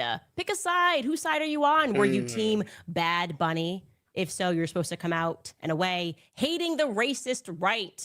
Maybe you were team Turning Point USA. Did you oblige and turn off your television sets, open your laptops, and watch the alternative halftime performance, which the word on the street is if you did not enjoy it, if you did not enjoy every moment of it, then it's because you don't love Jesus. Of course, every single time. That's the new Turning Point talking point.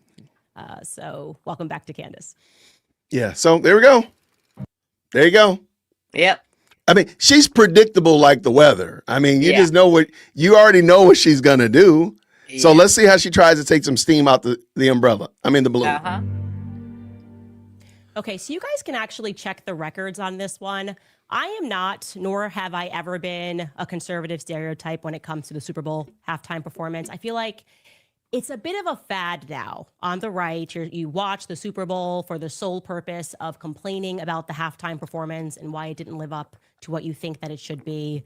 I notoriously defended Rihanna back in 2023 when she was literally just wearing red. And conservatives made it seem like she was trying to channel the devil. She was actually pregnant and wasn't even moving around that much. I'm also a Shakira stan, so I thought her and J-Lo had a fun halftime performance. I'm not really one of these people who are naturally averse to culture. I also like and listen to Spanish music, as you guys know. Mark Anthony, that's why I had to come out for my boy. When they were saying stuff about him and what he did at a wedding after 11 p.m. No, he should not be responsible for that as a Latino man. I like the old school stuff, Aventura, the old Mark Anthony music. Hasta ayer, hasta ayer. I grew up listening to all of it. So when Bad Bunny was announced for the Super Bowl, I was like, okay, let's see what he does. I do not know one Bad Bunny song. I'm going to be honest. Okay, I'm going to just stop for a second because I already know. I hate to say this, but I already know where she's going. You already see where she's positioning herself. She's positioning herself, Tanya, against the right. Y'all absolutely. are bad. Y'all don't get it.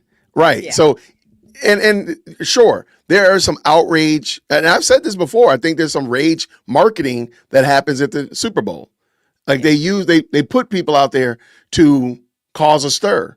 They put Kendrick Lamar to cause a stir. They put Bad Bunny. I think the last 2 years, hands down, have been rage marketing. No question about it. Yeah.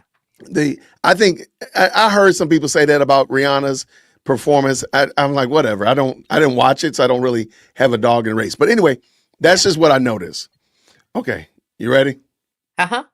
I've been very clear with you guys. I am not cool or hip anymore, just like I don't know any of Sabrina Carpenter's music. I'm not trying to stay up with the culture, but I know enough to know that he's very popular. Okay. Now, the pros of his performance, I'm going to say something good about it.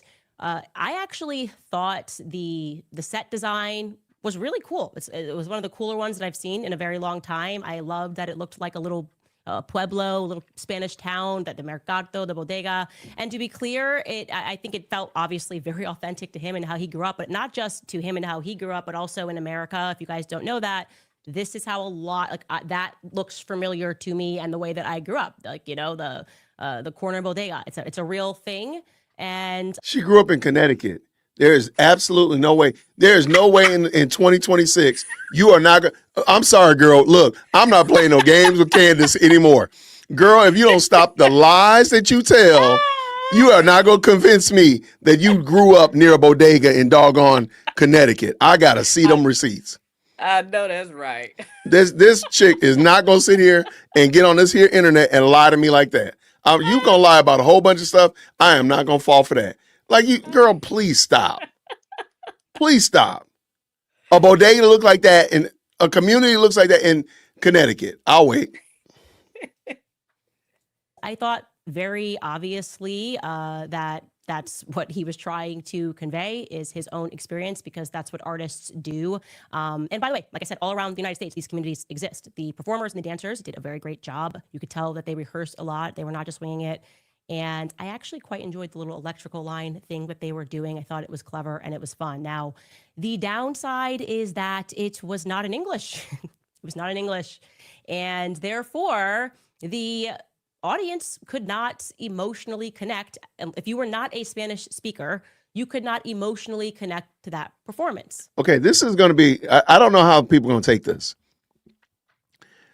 When she talked about Bad Bunny, the positives, she talked about them only from her own personal observation, how she felt about it, the tango line, the bodega, whatever. But when she got here, now she's putting it out on everybody. Yeah. Ma'am, did you understand it? Did you have to press 1 for English? Yeah. Like, did you understand it? Because we only want to, like, I wouldn't have understood it. The clips I've heard, I didn't understand it. So why are you making it universal with the cons, but the pro was all about you? Yep. That's Candace. That's her.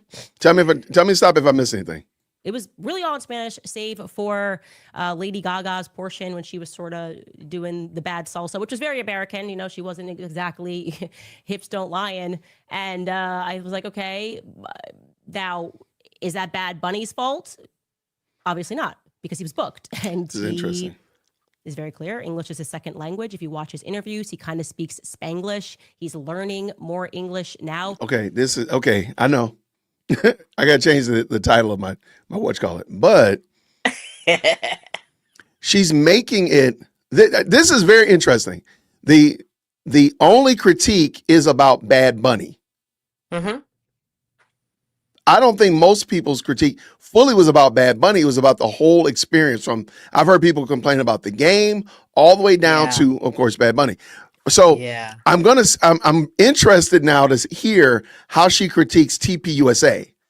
Is she going to give them the same amount of grace and say, I want to say, like, at least I didn't have to press 1 for English on TPUSA. That's what she needs to do. But I got this bad feeling, y'all. Because remember, I really believe the point here is she is doing this stream because TPUSA just showed her they're not going anywhere. They're not on life support. They're not shucking and jiving. She's not confident. And now she's got to wrangle in Cantifa because Cantifa saw it too. They might have actually enjoyed it. So I'm going to see how this goes. This is going to be interesting. His music is exclusively in Spanish.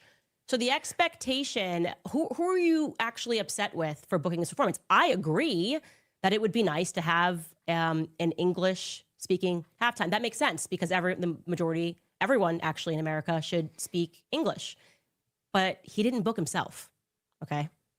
Actually, I looked into it. The person that controls who gets to perform at the halftime is Jay-Z for some reason. Jay-Z in partnership with the NFL. Jay-Z doesn't speak Spanish, but Jay-Z booked him. And for a very long time, it's been clear that Jay-Z's got some sort of a relationship with the feds. I tend to believe a lot of the stuff that Kanye said. And so, like I said, this feels a bit like, let's get both sides warring with one another. Now, in terms of whether or not this was a successful performance, well, we'll just look at the raw numbers here. Nielsen estimates that 128 million people watched the Super Bowl game last night, forgetting the halftime. Hold on real quick. By the way, I'm a all of you screen clippers, I know already she is going to say that TPUSA scammed the Super Bowl numbers. So go ahead and get ready to start clipping it. Go ahead and get ready to clip it because I know she's going to say it. I know she's going to say it. All right. So I just want to let y'all know ahead of time. Get your smartphones, get your dumb phones. Go ahead and get your screen record. Be ready because I know she's going to say it. That number increased to 135 million viewers during the halftime performance. So people got up and were like, I don't want to watch the I'm not watching the whole Super Bowl match, but I'm going to go ahead and tune in to the halftime performance because people are always outraged the next morning, and I want to know what they're speaking about. So 7 million more people began tuning in to watch the halftime performance, according to the early reports. So Bad Bunny, objectively, whether you like him or not, he had a successful Super Bowl halftime performance in terms of the metrics. This means that the, I would say, unnecessary Super Bowl political lines that were drawn by Turning Point USA was not successful in terms of drawing people away from the NFL's viewership. There we go. There we go. So y'all make sure you ready. Remember, the argument is not that Turning Point sliced, 50% of their viewers, which I don't trust Nielsen's numbers. I don't know why people trust Nielsen's numbers or Samba or any of them. I'm sorry. Truthfully, I think YouTube's numbers are probably more realistic. You're able to see more realistic because, again, how many of y'all have actually been quizzed by Nielsen? Raise your hand. Like, I think we were when I was a child, I heard. But you've been quizzed by Nielsen? They've actually reached out to you? Yes. When? They send you a letter in the mail with $1. And they tell you that if you will fill this out, you can keep the $1 or something like that. Yeah. And they're sending $1 in 2026? That dollar might need I need some inflation numbers in. I don't remember ever doing that. So that's what I'm saying. I don't know how Nielsen gets their numbers. Yeah. I don't know realistically. And when you factor in, like, do they know when you watch it through a television versus a computer? Like, those are things I don't know how they are able to subtract that. But all of TPUSA was on YouTube. Online. So that's what I'm saying. Right. Yeah. I think those numbers are more realistic. Exactly. So yeah. And people watching, a lot of people watch this channel, my channel on their television. So that's not a big, to me, I don't think that, I'm not 100% convinced that Nielsen's numbers are correct. That's all I'm saying. Yeah. Yeah. All right, let's go. Now, in case you missed it, when Bad Bunny was announced, there was immediately backlash because he has worn a dress, something that I'm very against because to me, it is obvious why they find these men and they put them in dresses. This gets into theology regarding which he's probably not aware of. If I'm being honest, if I sat down with Bad Bunny and I spoke to him about where this comes from and why they are putting him in a dress to emasculate him, he's not recognizing this as somebody else's faith. It is. I find it to be wrong. It is, in essence, Kabbalistic and satanic. We've discussed that. But this is the reason that people were immediately outraged. So everyone was saying, oh, it's very obvious what he's going to do. He's going to make the show unnecessarily gay. And because of that, Turning Point USA announced that they would produce an alternative, quote unquote, all-American Super Bowl halftime show. And President Trump tweeted they had very actually, it wasn't that he wears dresses and drag. That wasn't it. It was that he's made and it's interesting that, again, I think you can make the argument about his dress. Sure. No argument there. However, if I remember it correctly, a lot of it was about the wholeness of him as a character. A lot of people are like, we don't know who Bad Bunny is. Yeah. We don't know any Bad Bunny songs.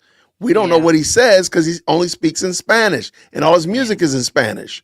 And then, of course, those are some things that really stood out. It wasn't just that he dresses in drag. Now, and I do think, go ahead. I saw a clip on X where they interviewed several football players and they were asking them to tell them their favorite Bad Bunny song. And none of them had a favorite. And most of them said, I don't listen to them because I never heard of them before now. See, that's what I'm saying. So it wasn't just that he was in drag because most people didn't know about him to know that he had dressed in drag. Yeah. So it wasn't like people, I know about him, but I don't know anything about him. No, that wasn't the case. A lot of people became experts in Bad Bunny once he was announced to be the halftime. Right. But so I looked real quick and Turning Point USA announced in October that they were going to do this show. So they only had 4 months in order to pull this off. Okay. So just again to the point, it took y'all 4 months and y'all were able to bring in 5 million viewers, probably more if you really are honest. Wow. Imagine if you had a whole year to plan. Yeah. Imagine if your comment section was flooded with people that are showing support and saying, yo, I can get down with this. This wasn't bad at all. I can rock with this. Imagine that you got a whole year now. Because I bet you, just like the NFL was getting phone calls today, you know who else was probably getting phone calls? TPUSA. Turning Point USA. How may I help you? Yeah. They were getting calls too. Yeah. So, let's hear what the Wicked Witch of the West got to say.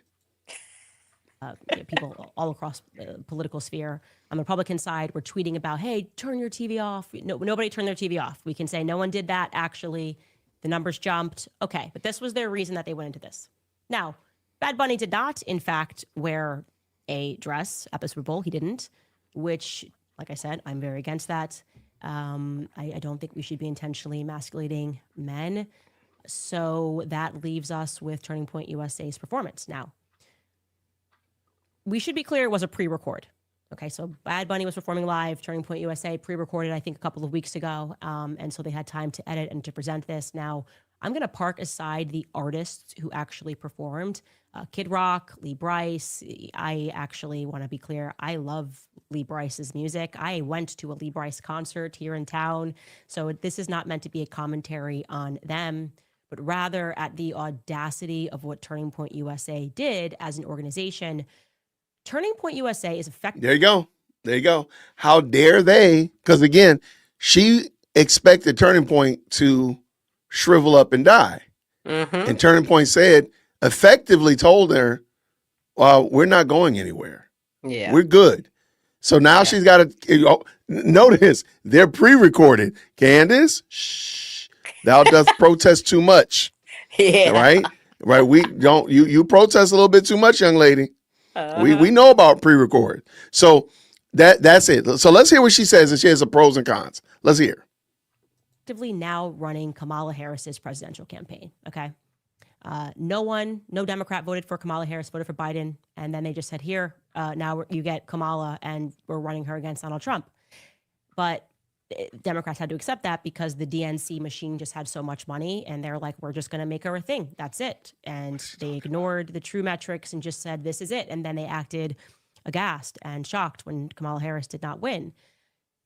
Turning Point USA now has so much money that they believe that similarly they can afford to outright purchase reality. This woman, the amount of pocket watching, y'all put pocket watching in the chat. The amount of pocket watching that this woman does, because she talks about how much Turning Point has all the time. There's no way you can beat that. Like, she is incensed by the fact that people support Turning Point. And like I said already, Tanya, they just told her last night, we're not going anywhere. Yep. Now, if they had had to cancel it or they had to fold up or something like that, then should have been good. She probably wouldn't have if they hadn't done anything yesterday, I don't think we would have this show today. Yeah. She would have really taken the week off. She took the week off. Absolutely. No. This woman be walking. Man, I've never seen anybody so unhappy in my life. Yeah. Y'all, come on, let's go. They want you to believe, this is unbelievable, I'm going to walk you through how absurd this is, that when they aired this halftime performance, 6 million concurrent viewers tuned in. Just so you understand what that means. 6 million people at the same time were watching this around the world. That's what concurrent viewership means. So they decided to tune in to this Super Bowl halftime performance. And I want you to listen to that straight from Andrew Colvette's mouth. Okay, I'm going to stop for a second. I'm going to tell y'all right now, I think YouTube numbers are probably the most honest numbers, but they do boil slow. They do burn slow. And sometimes, like the amount of people watching this stream right now, when I end that stream, whenever I end it, there will be a number. That number will not, in 10 minutes, in 20 minutes, an hour later, that number will change. And it won't be because that many people are watching it. It does burn weird. That's just a YouTubeism. It is what it is. So for her to sit there and say that it's impossible for 6 million people around. And when you think about the world, that's kind of crazy work. Like she wants me to believe that's impossible for 6 million people around the world to want to watch TPUSA. Why? Because won't 6 million people want to watch you, Candace? That's what it is. That's what the problem is. You're just mad. You're just mad, Candy. You need a hug, girl. You need a hug. Somebody needs to, maybe your husband need to give you a hug and pull the plug on your doggone laptop. You're just bitter. You're just mad that many people won't watch you. And I'm gonna tell you right now, she gonna lie and say that they are fudging the numbers. And I could quickly make the exact same assessment of her. I'm gonna let it play. I'm not gonna stop because I know my screen grab people are screen grabbing. So I'm gonna let it go. But please, let's see what she says. Bring that clip in, Don, if you can. Andrew, I watched your show. It was great. How did you do? Do you have a sense of how many people watched? Yeah, it was kind of blew our minds actually a little bit, Brian. And we saw at one point across all the different social channels, we saw over 10 million concurrent views. So that was adding up all of Rumble and all of our partners just on the social side. So, and now the numbers keep trickling in. I mean, right now as I'm sitting here, YouTube's numbers keep updating.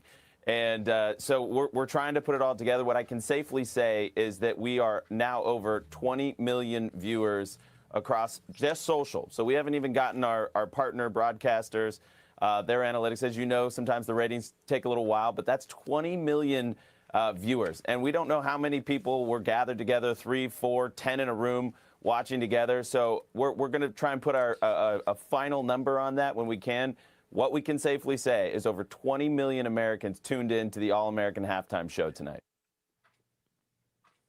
That's what he can safely say. Now, for people who have been on YouTube, YouTubers, so to speak, like myself, for more than 10 years, I was just in awe that they were going to try to sell this, that they were going to do what he did with his face and just lie and pretend that 6 million, I think he even at one point says 10 million, but he says 6 million concurrent viewers they had on YouTube alone. Okay. But if you know YouTube at all, go ahead. That's just not true on its face. It's actually, I laughed when I saw, I was like, this is actually crazy. I can't believe they're actually going to try to pull this off. And I'm going to walk you through this so you don't even have to have my background on YouTube to understand why this number is impossible. First and foremost, you can just do this test. What do we have? Right now, we have 95. Okay. You know why she's about to read her you know why she's going to read how many people are watching her show? So she can subtract numbers from TPUSA. Well, no. You know why she's going to do that? She's going to do it so she can try to say that she's not pre-recorded.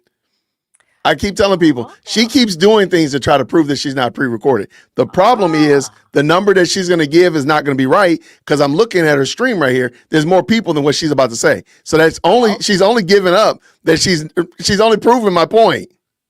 Okay. First and foremost, you can just do this test. What do we have? Right now, we have 95,000 people that are watching this show. There's more than that already. As soon as this show concludes, I want you to see how many views YouTube is going to instantly give it right away. It's probably going to be something like 200,000 to 300,000 views right away as it continues to tabulate.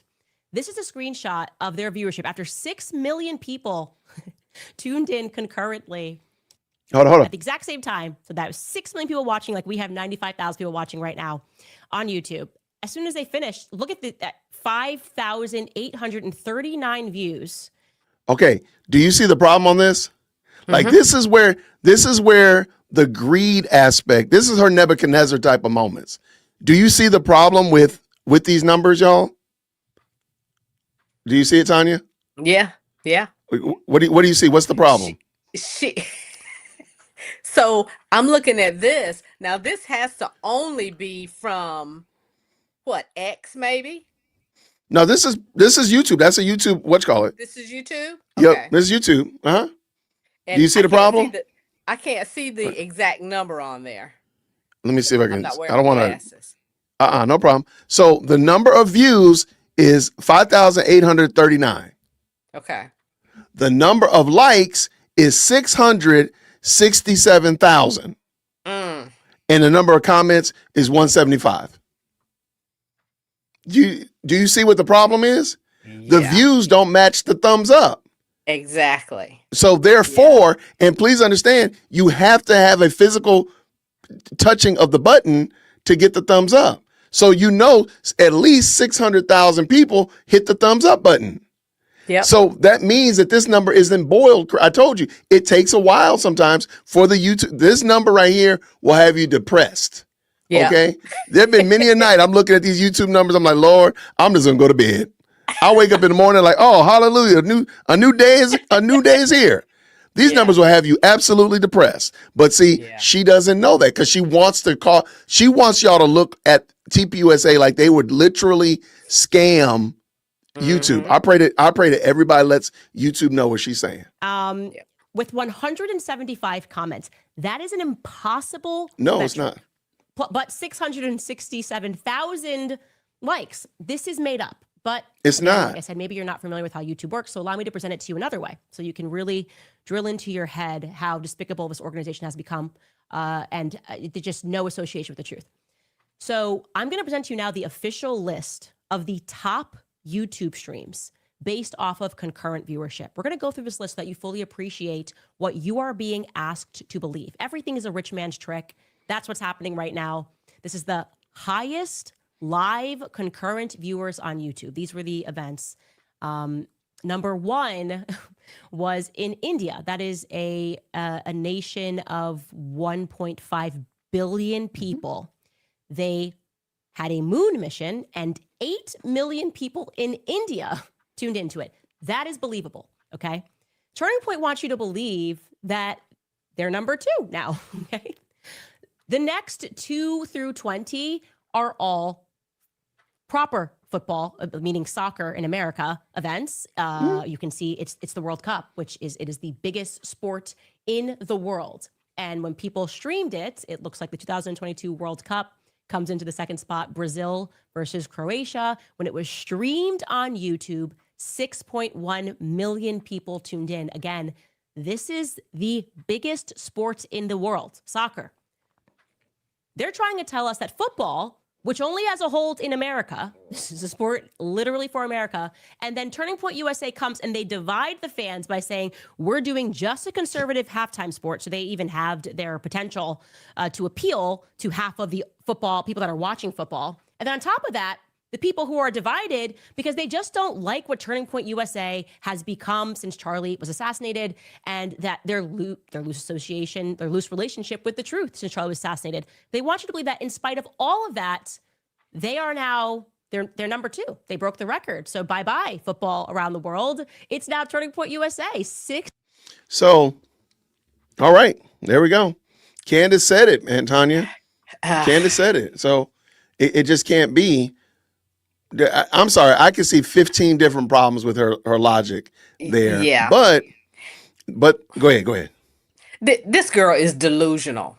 She is delusional. And she, just listening to her, she would make you think that she knows more about YouTube numbers and how these things work than anybody else. That's the piece that really gets on my nerves about her. She knows so much more about everything than everybody else. Everybody else. So I'm waiting to see how she explains how they did it in her mind, because I have a feeling that's how she bolsters her numbers. I don't believe her numbers are real. I'll be honest with you. I don't believe that. Yeah. I stand that her show is pre-recorded. I stand by that. Prove me wrong. Yeah. Prove me wrong. Have her address the comment section in real time. And then we'll have a conversation. She has to do her live chat in real time. She 'Cause certainly she won't. does not do that. Because she does it, because it's pre-recorded. It's pre-recorded. But back to the point. So she wants me to believe that TPUSA did that. But watch this. If they did that, that would be a problem with YouTube. And so those numbers would be those numbers would be scam numbers. Mm-hmm. YouTube will pull your channel. They'll delete your whole joint for that. So if your founder have been buying viewers or anything of that nature, they'll pull the plug on you. Yeah. So what you gonna say, Candace? I want to hear what you say. million people turned in live to watch their Kid Rock and Lee Bryce, and there was a couple of other artists that were involved, pre-recorded performance. Okay, Got to put that pre-recorded in there. My understanding in looking at this is that this is it. They're gonna force Erica on us. Like I said, this is the Kamala thing. There's absolutely nothing we can do about it. We just got our hands up. We are literally victims here. They have the money, they have the power, and we're gonna shut up and we're gonna take it. And we're gonna have to accept this audacious polling. It's gonna be Andrew Colbert up on Fox News. Like, it's amazing. She is more popular than Cristiano Ronaldo. It's just the internet loves it. YouTube loves her, and we're amazed that we pulled this thing off. That's the vibe. Okay? We no longer live in a meritocracy. And Turning Point USA are effectively the righteous gemstones now. If you don't like Erica, then it's because you don't like Jesus. If you don't. Okay, okay, I gotta stop there. I don't know who said that. I don't know who's saying what this woman is saying. We know who's saying it. The person we're hearing saying it. Right, that's it. That's who said it. She hates Erica.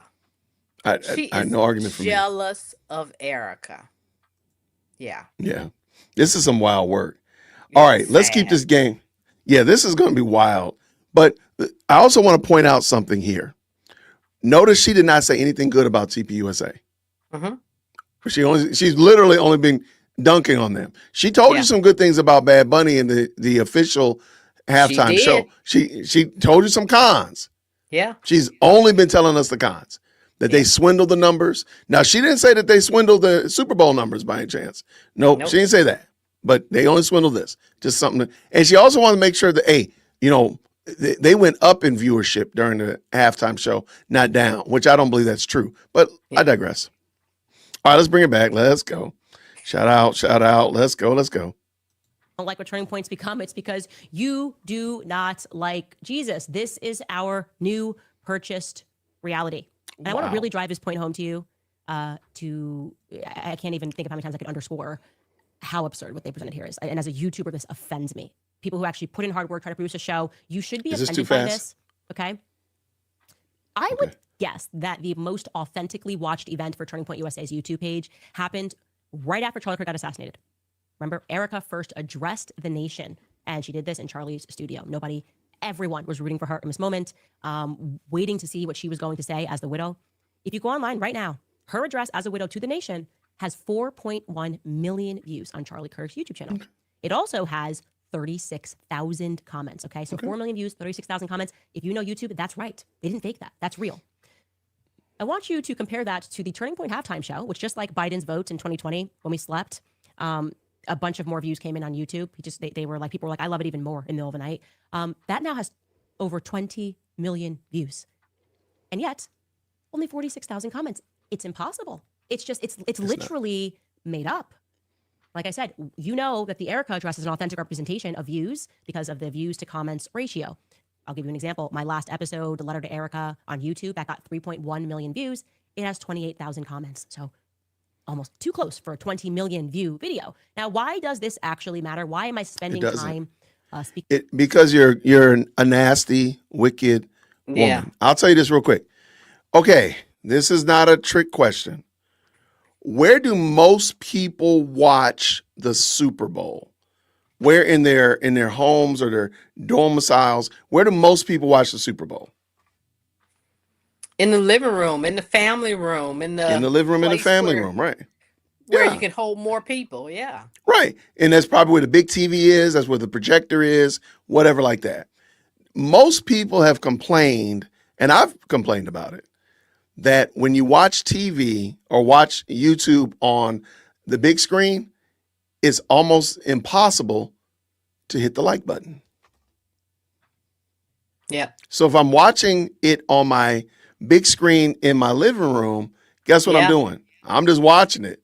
I'm not going to hit the like button because I can't hit the like button. I can't comment. Now, I might jump on my phone and maybe comment. I've had tons of people say that. Hey, I'm watching it on my TV, but I want to comment. Or I'm watching on my TV, I want to hit the like button. Because I'll be asking people to hit that like button, help a brother out, right? Yeah. So the idea is, Now, what was Erica's address? That was something different. I might not have put that on the big screen. You probably watched that on your phone, and you probably were okay with hitting the like button.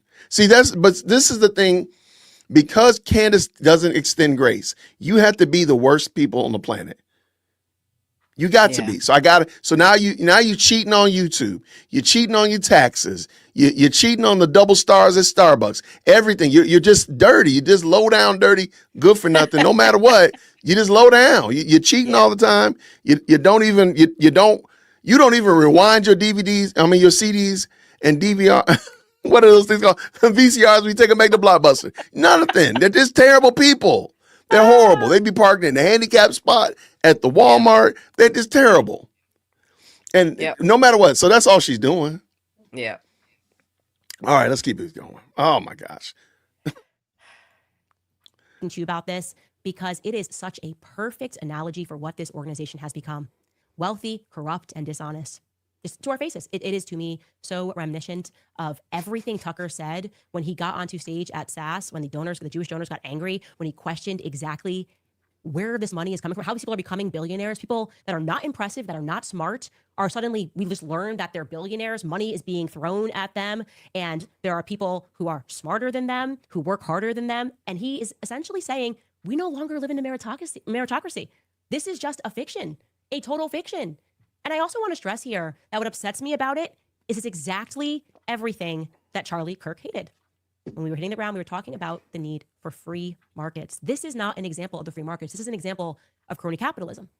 It's crony capitalism. They're just, you're going to take it. This is what we're bigger than Cristiano Ronaldo. We don't know why. It's just, you had like Alex Clark shamelessly tweeting, everyone said we were over, but look at this. 100 million views. It's just fiction. So fiction that even Tyler Boyer, who happens to be a sexual deviant and also a committed homosexual part-time, is tweeting this out from Bad Bunny's performance. He actually tweeted this. Why is Turning Point USA, he wrote, why Turning Point USA ended up with one of the largest YouTube concurrent live streams in history tonight. And he shows something that he probably likes, if I'm guessing, this moment of two men dancing on each other. And of all people to tweet this, it's Tyler Boyer. It is Tyler Boyer. Everything is fake. A lot of it is gay. These, again, are the righteous gemstones. And we are looking at, to me, fake Christianity. It's like Christianity Inc. Wow. Which brings us back to Fort Huachuca, by the way. Oh my gosh. Oh my God. Oh gosh. Oh my gosh. No. Man, thank you, CR, with the $100 super. Just want to say thank you. I actually used to believe her. She's going to fall hard. Y'all flood CR in the chat. Yeah. You are the stream sponsor. My gosh. Yeah. I don't know how we done got back to Fort Hakatua, but my gosh, in the morning, we are back. Hakatua's back, y'all. How's that a thing? Please, Tanya, help me out. How did we get here? Like I said, that girl is delusional. She is full of hate. She needs some help. She desperately needs some help. She needs some therapy. She needs Jesus. I don't care about no therapy. She needs Jesus. Well, she's just so like she's just so hateful. It's crazy, and it's funny. And she needs Jesus. Look, I could be wrong about her hatefulness, but I'm gonna tell you right now. Why does she keep bringing up Alex Clark? Why does she bring up Alex Clark? Because she hates Alex Clark. She does not like Alex Clark. Alex Clark, salts her grits, so to speak, and she's mad about it. So the fact that Alex Clark was the one that tweeted that out, oh man, she's fit to be tied. She's fit to be tied about that. Yeah, man. All right, let's get done because I'm not gonna be here all night with this one. I did not expect her to. I didn't expect her to be streaming, man. I'm mad. Woo, thank you so much, man. Thank you so much. Let's go. Mitch Snow, the man who had to deal with the full brunt of Andrew and Erica's PR machine. They were digging up his past, claiming that he was a habitual liar. Mitch was certain. He was certain, and I want to be clear, he also hasn't moved his story since, not 1 inch. He was certain that he saw Erica Kirk on the evening of the 8th at Fort Huachuca, leaving a hotel with a Cabot Phillips lookalike. He has not adapted that story. despite the undue harassment that he received. In particular, after seeing Erica on the evening of the 8th, he claims that he stumbled upon what appeared to him to be the conclusion of a military briefing right before a mission taking place in a borrowed building site for the Joint Task Force, the Southern Border Unit. And he was a border unit, and he was surprised. He saw a guy wearing the JTF thing. I think he said it was JTF 10, the 10th Mountain Brigade. He's like, oh, where are you guys? I thought this was like disbanded. I used to be on this same task force, Southern Border. And they're like, no, actually, we're in this building. And you should know that that joint task force initially was formed in Tucson, Arizona. Well, here is a rather explosive lead. And I'm going to say this is a lead. I'm going to cage this. It's a possibility that this does not pan out. But I'm putting this out here because I'd like. But then why do it if you haven't already checked? So what she's saying is she hasn't vetted it. What she's saying, Tanya, is I just want to sullen your name. I just want to say something bad, but I don't know if it's true what I'm going to say about Tanya, but I'm going to say something bad about her, and then I'm never going to come back. I'm never going to come back and say anything else. Have mercy. Oh, my gosh. Like a confirmation one way or the other. Last week, we introduced you guys to Tracy Martin. Remember, Tracy Martin is Erica's best friend for over 15 years. How close are Erica and Tracy? They've done everything together. Tracy says from Romanian Angels. Erica modeled for her clothing brands.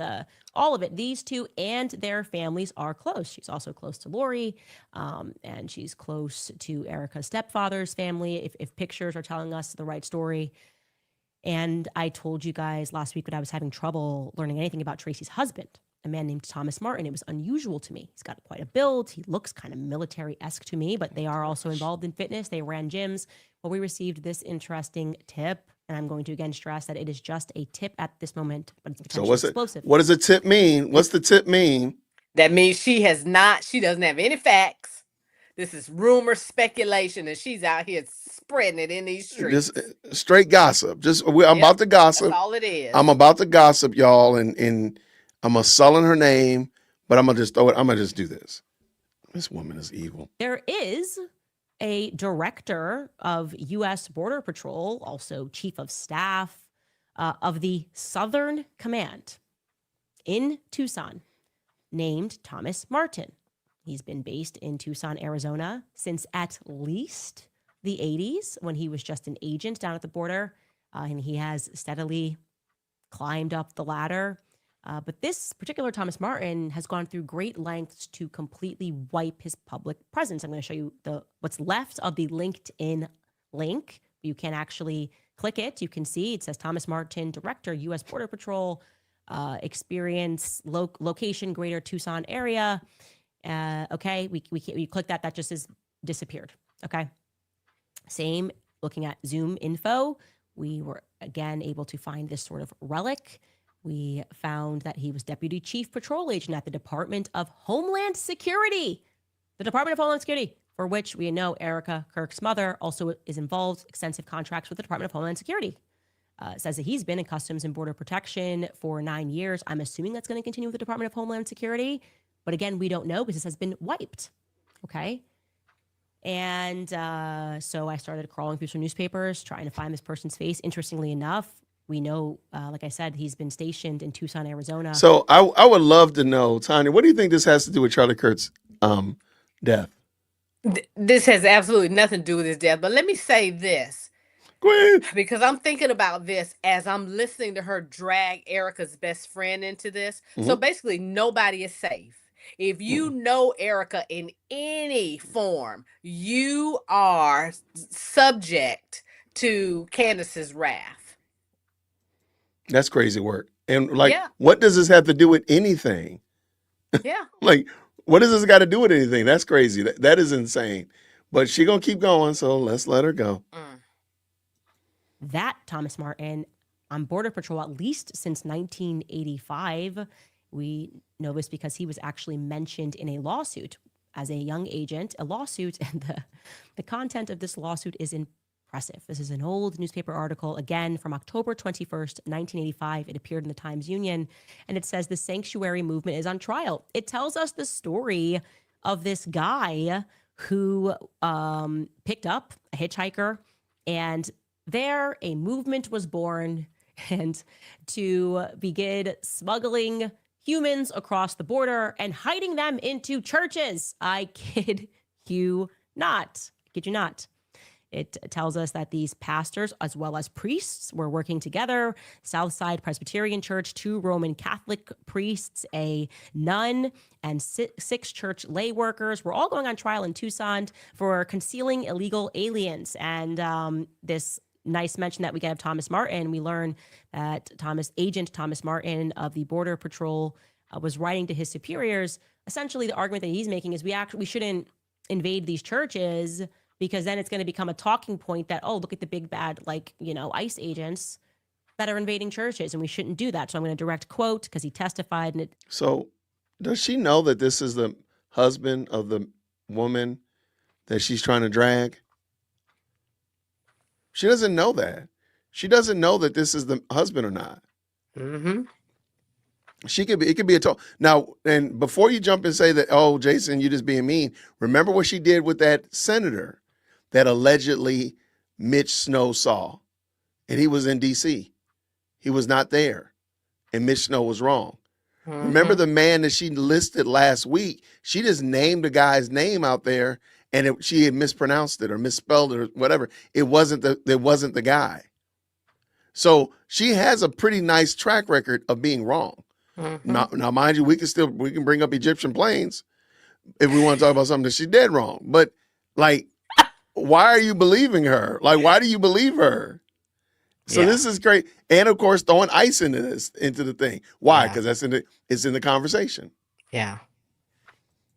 He said, he wrote to his superiors, quote, "A ploy is going to be border patrol baiting in order to demonstrate to the public that the U.S. government thinks nothing of breaking down the doors of their churches to drag Jesus Christ out to be tortured and murdered." So he's saying, if we do this, it's going to be, if I'm to understand this, it's going to be a talking point. So he's making the argument that we shouldn't do it, or it's going to be a talking point. Again, where is this Thomas Martin? And I want to be clear, because you guys send tips, this is not Thomas G. Martin. If you're doing a basic search and finding another Thomas Martin who works in Border Patrol up in Buffalo, New York, his name is Thomas G. Martin. That is not the same Thomas Martin that has been in Tucson. We've obviously already investigated the obvious lead there. Please do not send us any tips about Buffalo, New York, and the other Thomas Martin. But regarding this one, please do send us tips to more tips, at CandaceOwens.com, because we'd like to know. Maybe somebody worked with this Thomas Martin. Again, we know that he's been living in the Tucson area for decades, at least up until 2011. I can find a record of him working with the Southern Command, and that is interesting. Lastly, I've also received a solid tip, and this is shocking, that Tracy's daughter is actually Erica's assistant. I'll put an allegedly there, because we've got to confirm that information. But the source knows these people. Of course the source knows. And remarkably, this is the shocking part, and this I don't have to put in allegedly, because I have text messages from September 11th. Tracy told friends that her daughter, possibly Erica's assistant, was supposed to be at UVU on September 10th, but Tracy had a bad feeling about it. Wait, Erica's best friend had a bad feeling about what was going to happen on September 10th? Yep. And so she stopped her daughter, Erica's assistant, from going. Tracy had a divine intuition that her daughter should not go to UVU, but she didn't share that with Erica about maybe she should have said her husband shouldn't have gone to UVU. Maybe if you would share that, if it's your best friend, maybe did Erica? I'm going to just stop for a second.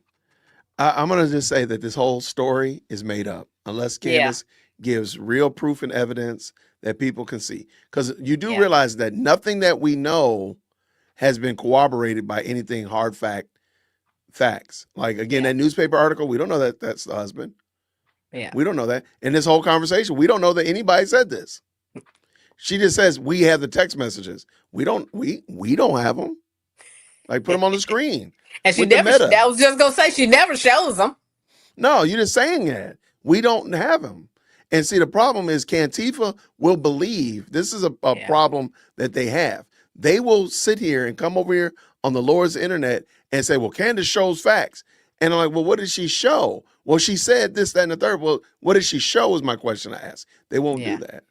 And that's y'all fault. That's your fault for allowing her to do that. I'm just going to say it. I know you don't like it, but get over it. All right, let's go. Good gracious. Talk to her alleged assistant about that. Hey, maybe we shouldn't go. My mom's saying I shouldn't go because she's a bad feeling something bad's going to happen. And then something bad does happen. And it's like, thank God Tracy didn't send her daughter because she had a bad intuition. But did she share that with Erica? Does that sound right to you guys? Is that tracking for you guys at all? Look, I don't know what's going on, but I know that it is not what they are telling us is going on. Okay, I'll leave it at that. We will take a quick break and be back after some sponsors. Because we got to get the sponsors. We got to do the sponsors. We got to do the sponsors. You know what? And that's downright cruel what she just said about the friend. That's just cruel. Yeah, she's almost making it sound like that if the friend had said something to Erica, then maybe, things would have been different. I just can't with her sometimes. Anytime. Yeah. All right. Thank you so much, SC Dog. Chris Stapleton sang the national anthem a few years ago and had a lot of people wanting more. Where's his halftime performance opportunity? There we go. Yeah. Let's go. Let's go. Thank you so much for the 10. I think it's more malicious than that. She sees money opportunities to make because it's the top thing right now. Side note, the YouTube autocorrect is bugging out. Is it really? YouTube stay bugging out. I love YouTube, but man, they stay in a constant state of bug out. Her Spanish is horrible. I think her life English is horrible. Her English is horrible too. Shout out. Thank you for the 2. What do you say, Mike, with the 5? What did she say? Everyone should speak English. How intolerant. Wonder if the left will trash her over that statement. That's a great question. I think because they won't trash her, I think that's a great indicator of where she lands. Yeah. Yeah. So, because most people say, well, left-leaning or right-leaning, rather, conservative podcaster Candace Owens said this. If they don't call her out about that, I think that's probably why. Amethyst says this, BB is Puerto Rican. He's an American. In my opinion, he's a domestic menace. Alphabet, non-English speaking rebel, crude, and he can't sing. Auto-tune performer. Thank you, love, for the 5. Thank you so much. All right, what did we say here, Gab, with the 2? I watched the numbers climb live yesterday. Truth. Like, the problem is Candace knows that her numbers, we can make the argument that her numbers are fake. And I could probably show you why I come to that place. So she does protest too much. Yeah. Like, she needs to lay low, but let her keep crashing and burning.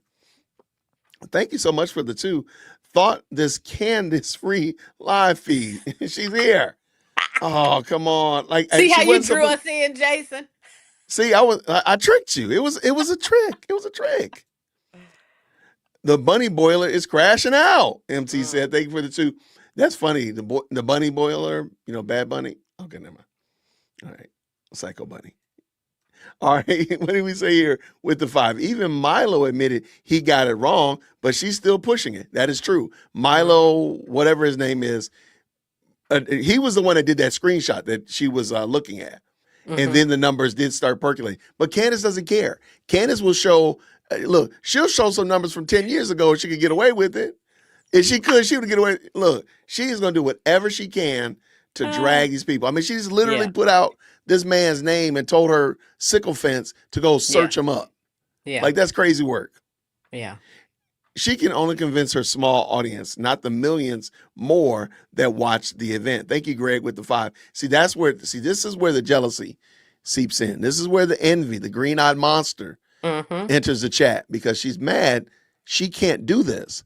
I'm going to say it again. I guarantee you, if Candace tried to do her own speaking event, it would be a disaster. Disaster. A disaster. She needed Turning Point. She needed Daily Wire or PragerU to push her out there, because if she just did it on her own, it wouldn't happen. Yeah. It just wouldn't happen. That's why she's crashing out about Australia, because I'm going to be honest with you. There's some problems with that Australia, in my opinion. But the idea of her coming, and why is she worried about doing it in Australia and getting banned in Australia, and she doesn't do it here in the United States? That's the question that you should be asking. And I don't think there's a good answer. Those were before the show even started. Read the screen thoroughly. Oh, I didn't even pay attention to that. That might be what Milo was talking about. Shout out for sure. Thank you, Amethyst. MT says this with a 5. She's chronically online and thinks she's bigger than she is. That's going to be a problem. Thought her SSRI wine moms represent America. Listen to the speed of her voice. It's crack. Now, I was speeding it up to kind of get through the show, but I did slow it. I went back to normal speed, so for sure. And again, thank you so much, CR, for being the stream sponsor. Thank you so much. All right, what does MT say again? This is such a debacle for her. The fake laugh. She's a Glenn Close in Fatal Attraction, and TPUSA is the bunny. She didn't turn the temp high enough. There we go. And the bunny got out. The bunny got away from her. Yeah. All right, let's see right here. Gab says this with the 2. But she's the number 1 podcast in the world. Sick jealousy. Which you know what? I'm glad you brought that up. Why did she not mention that? Why didn't she mention, like, hey, I know I'm the number 1 podcaster? Well, that's a great point. Why didn't she bring that up? Yeah. Susie said this with the 5. We need to start calling her Lemon Drop, because she is a bitter candy. I love it. That's a good one. I like that one. I like it. Yeah, she's bitter for sure. And then thank you again for the 2. You're right. Tell Candace Owens we don't watch Super Bowl on phone. Like, nobody's watching on the phone. No. But I think I watched Erica's. I don't remember, so I'm gonna say I probably watched it in here in my studio, but I do remember watching part of it on my phone. So I don't remember if I watched it all in here, then went in the kitchen and did something else I was doing. But I did start watching on my phone. That's all I'm trying to say. So I think it's different experience with what, I don't need to watch you. Maybe I think I did stream it. I do think I did watch it in here. I don't need to watch you on that. But the Super Bowl, you're going to watch that. You want to see it on the biggest screen possible. Yeah, exactly. I personally commented. Game. Yeah. Yeah. Okay. I personally commented on her show the first or second time she talked bad about dispensationalism, and she responded live on the same show. Okay. The Christian mindset, I'll take that. If that really happened, then I ain't got, I'll take it. Yeah. If you happen to remember the show, that'd be great. I would love to check it out. Thank you so for the love of Jesus with the 2. LOL, Candace. If they cheated, so do you. I love it. Well, hold on, All right, Jason. I got to plug in. Yeah. No problem. No problem, friend. All right, I'm going to go ahead and bring back in Lady Candace. Let me bring her back in so we can keep this game going. I did not expect her to be going live. She told me she wasn't going live. She said she wasn't going to go live. And now, look, she's doing it live. So let's go. Shout out to the best live chat. Green hearts in the chat when you can hear. It's muted. There we go. Quietly working on to confirm the date for. I'm just going to throw this in here on that same topic. I had mentioned to you guys a while ago that on June 19th, Erica purged her Instagram of a lot of pictures, 126 posts she deleted. And I had wondered what drove that. Why would you delete 126 posts off of your Instagram page? And when I did my master timeline, I realized that this was the time when things were really heating up with Israel and Iran. I had mentioned that to you in the past, and I had wondered to myself if she had moved to do that after Charlie beat Bibi Netanyahu in a debate and all of his Zionist thugs at the White House, and he had convinced Trump that he should have just a limited military limited military operation in Iran, which ended up being Operation Midnight Hammer. Well, I can now confirm that the date that Charlie went into the White House and went up like toe to toe with Bibi Netanyahu's and his thugs who wanted more action in Iran, and he won, was on June 18th.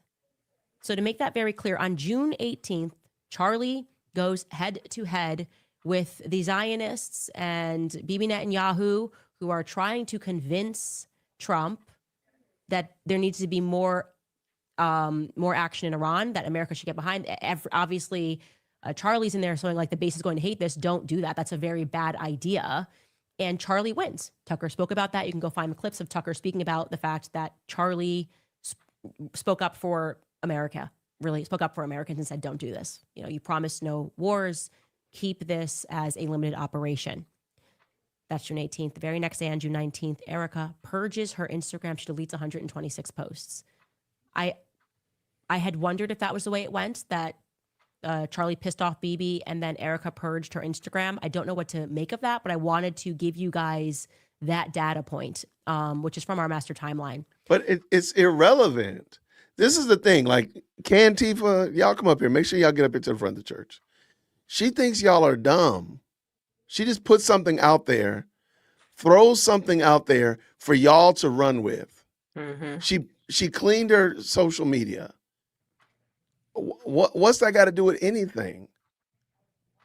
And she just thinks that y'all are dumb and y'all are going to go ahead and make something out of it that truly there's nothing there. Yeah. And the problem is she should have just gone and took today off. I'll be honest with you. I'm really praying silently that she says that she's not going to be the rest of the week, because I really don't want to deal with her the rest of the week. But I mean, I just want again, like, it's just dumb to watch, man. It's dumb to watch. And I know somebody will say, well, why are you watching it? Because you're watching me. That's why. That's why. Because you're here. If you leave, then I will still be here. So go kick rocks. Okay, switching gears here, not entirely. What was the purpose of that? Something else that's on our master timeline is, of course, this Hamptons thing, which it was so strange. There were so many lies that came out of this.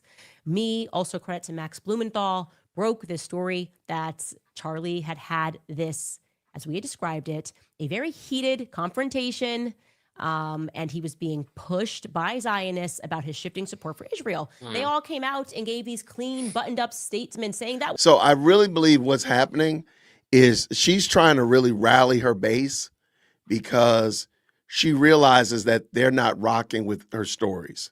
Mm-hmm. They're seeing the problems with what she's been saying. Now, they're not giving her the business of like leaving, but they do recognize, like, hey, you're saying, that's why she keeps coming back to this Hampton thing. She's going to just talk. I guarantee you she's going to just talk. There will be nothing shared that is profound.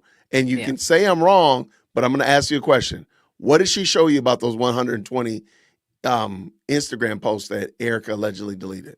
Yeah, I was just gonna say she's already proven your point. Yep. Like she's just gonna talk. To be honest with you, I think that's because she wasn't supposed to be here today. And she knows she don't have anything to talk about. She just running the clock down. She just running the shot clock. Wasn't true. They described it as, it was just like, tossing some ideas to him. And Charlie said, well, it was just like a spirited debate, they said. And I said, no. Max Blumenthal said no as well. That's not what went down in the Hamptons. No, they were pressing Charlie. He was stressed out by it, and things got heated. He was being yelled at.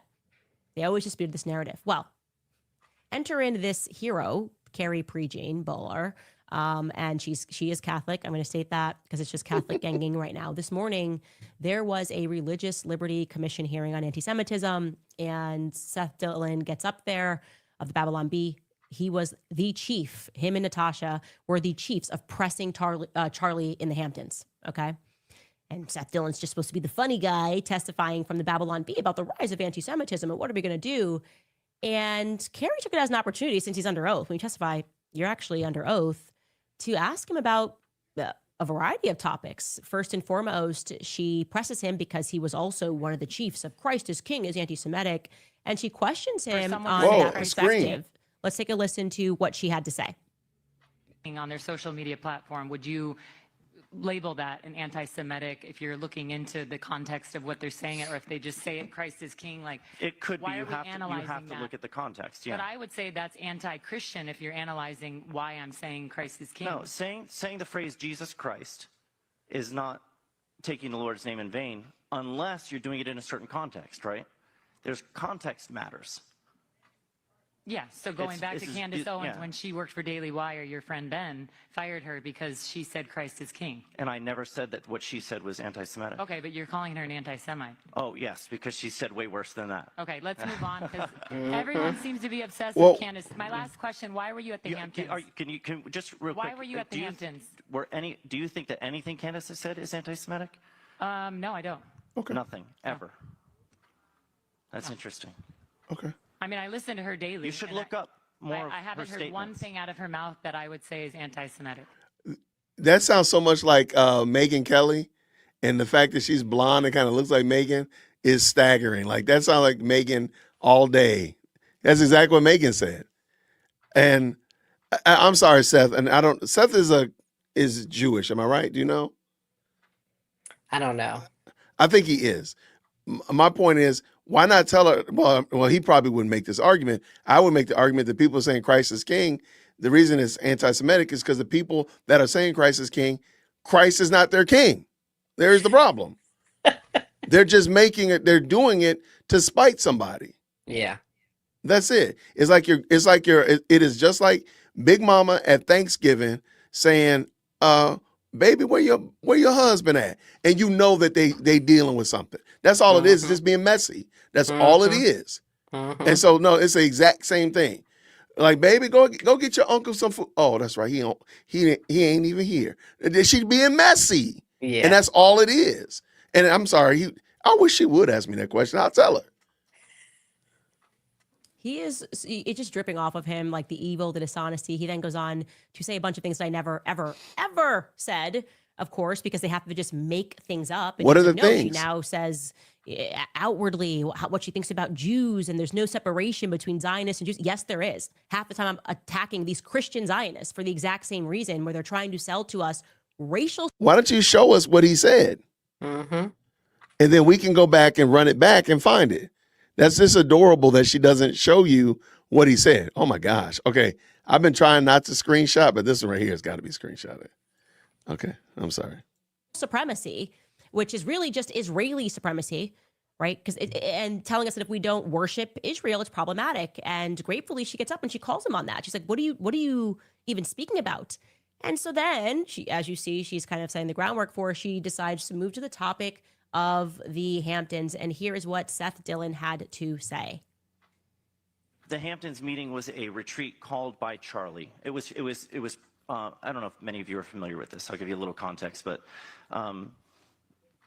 there was a claim that was made that an intervention was staged with Charlie, where people pulled him into a room in a very aggressive manner, pressured and blackmailed him because they felt like he was straying away from his support for Israel. That was the claim. The Hamptons retreat, and that was the Hamptons retreat was characterized that way. It was not like that. There were about 30 people there, handpicked and invited by Charlie personally. He brought us there. He stood at the front of the room with a microphone throughout the thing. The theme of it was Save the West. His primary focus was on the threat of Islam, the problem of Islam. There was heated and spirited debate about the issue of Israel in the room, but it was debate that Charlie himself initiated, and he wanted to hear different perspectives on it. And so we voiced a lot of our perspectives. One of the things that I disagreed with him on was he said that, if you're not sufficiently supportive of Israel, it can be really ruinous for you in a position like his. If you criticize Israel at all, they'll try to denigrate you and destroy you and call you names, call you anti-Semitic, etc. And it can ruin you. And I said, yeah, certainly that's true, but it can also be very costly to stand up to those people. And I gave the example of my own experience where I criticized the critics of Israel, and they tried to destroy me. And so, we can all, whine and cry about the consequences of what might happen if we say certain things, but everybody has a right to give their opinion and say what they think. So there was back and forth like that, but there were many people that came out and made statements afterwards that it was completely mischaracterized, and that was really evil what she did. To lie about a situation like that and try to portray it as though the Jews were trying to blackmail Charlie.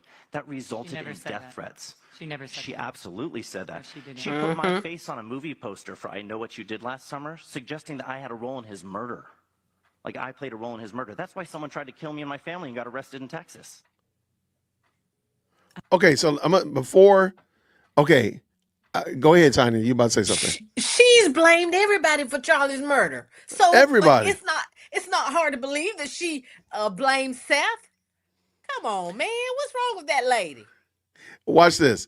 Okay, I just want to know: is she gonna mention that she had a death threat from the French? Yeah, I just want to see. I wanted to see if she, because I got my banner right here, y'all. I haven't used it in a while. I got dusted off. All right. All right. I'm ready. I'm gonna take it down if she says anything, y'all. Okay. If she says something, I'm taking it down. All right, here we go. I just love Zionists. No matter what, they can be a victim. She put my name on it. She put my face in a thumbnail of I Know What You Did Last Summer. An objectively hilarious thing that I did. Go me. That is fantastic. And he wants us to think that it almost led to his murder. They're just such criminals. They mass murder children overseas and defend it and explain it away. Zionists, that's actually what's happening. And then you put them on a little thumbnail poster, as in I Know What You Did Last Summer, because that's punny, okay? It is. And we're speaking about the Hamptons, and now he's like, I almost got killed. I almost died. It's so not okay. It's evil. No, what's evil is you lied. And now you're adjusting your story. Everybody go back and watch the clips of them discussing what happened in the Hamptons. And she is correct. I never said that he was blackmailed. Charlie described what happened in the Hamptons as he was being morally blackmailed. And by the way, you can find clips of Charlie speaking about how he felt that he was being morally blackmailed over his position on Israel. Those are Charlie's words, not mine. And he felt he was being morally blackmailed because of what Seth Dillon did. So first, Seth Dillon's. Why don't you put it on the screen then? Mm-hmm. I love how she says you can go find him. That would be bombshell. That would. Why are you not showing that? You should have been lining them jokers up. Bam, bam, bam, bam, bam. But you don't. You want me to go do the homework. Why do I need to do your work? Exactly. If you can do it, so can she. Right. If I could do it, then you could have done it. Yep. And if you're saying it exists, then you probably know the best example. Because she said clips, plural. But you probably can find, you already know. Candace, you probably already know the best one. Why don't you show it? Just something to think about. Perspective was it was just a nice, lovely, spirited debate. Now he's changing this, and he admits that it got heated. Oh, where was that? Why couldn't acknowledge that it got heated before, Seth? When we were saying that that was true and that's what happened. And by the way, they never want to touch the facts, even when they all came out, these carefully orchestrated legal type statements to be like, oh, nothing happened in the Hamptons. No one even wanted to touch the fact that Bibi Netanyahu called, which I told you happened. Everything I said was true. It got heated. But it wasn't. Charlie was being pressed. He was so stressed about what happened in the Hamptons that it spilled over into his conversation with Megyn Kelly. Kudos to Megyn for telling the truth about how he was feeling. Kudos to Tucker Carlson for telling the truth about how he was feeling. They were just, oh no, they told us Charlie never even flinched on Israel. Now he's saying it got heated. Well, why would it get heated? Was this a mock debate as they tried to present it? Like, it was, why would it get heated? If Charlie's position was not shifting, why would it get heated? Can somebody explain that? Does she ever make room for the idea that heated is a objective or rather subjective term? Yeah. And being able to say something was a heated discussion, depending on your ethnicity, the heated discussion could be chairs flying or it could be just voices getting raised. Exactly. It just depends. Exactly. It depends.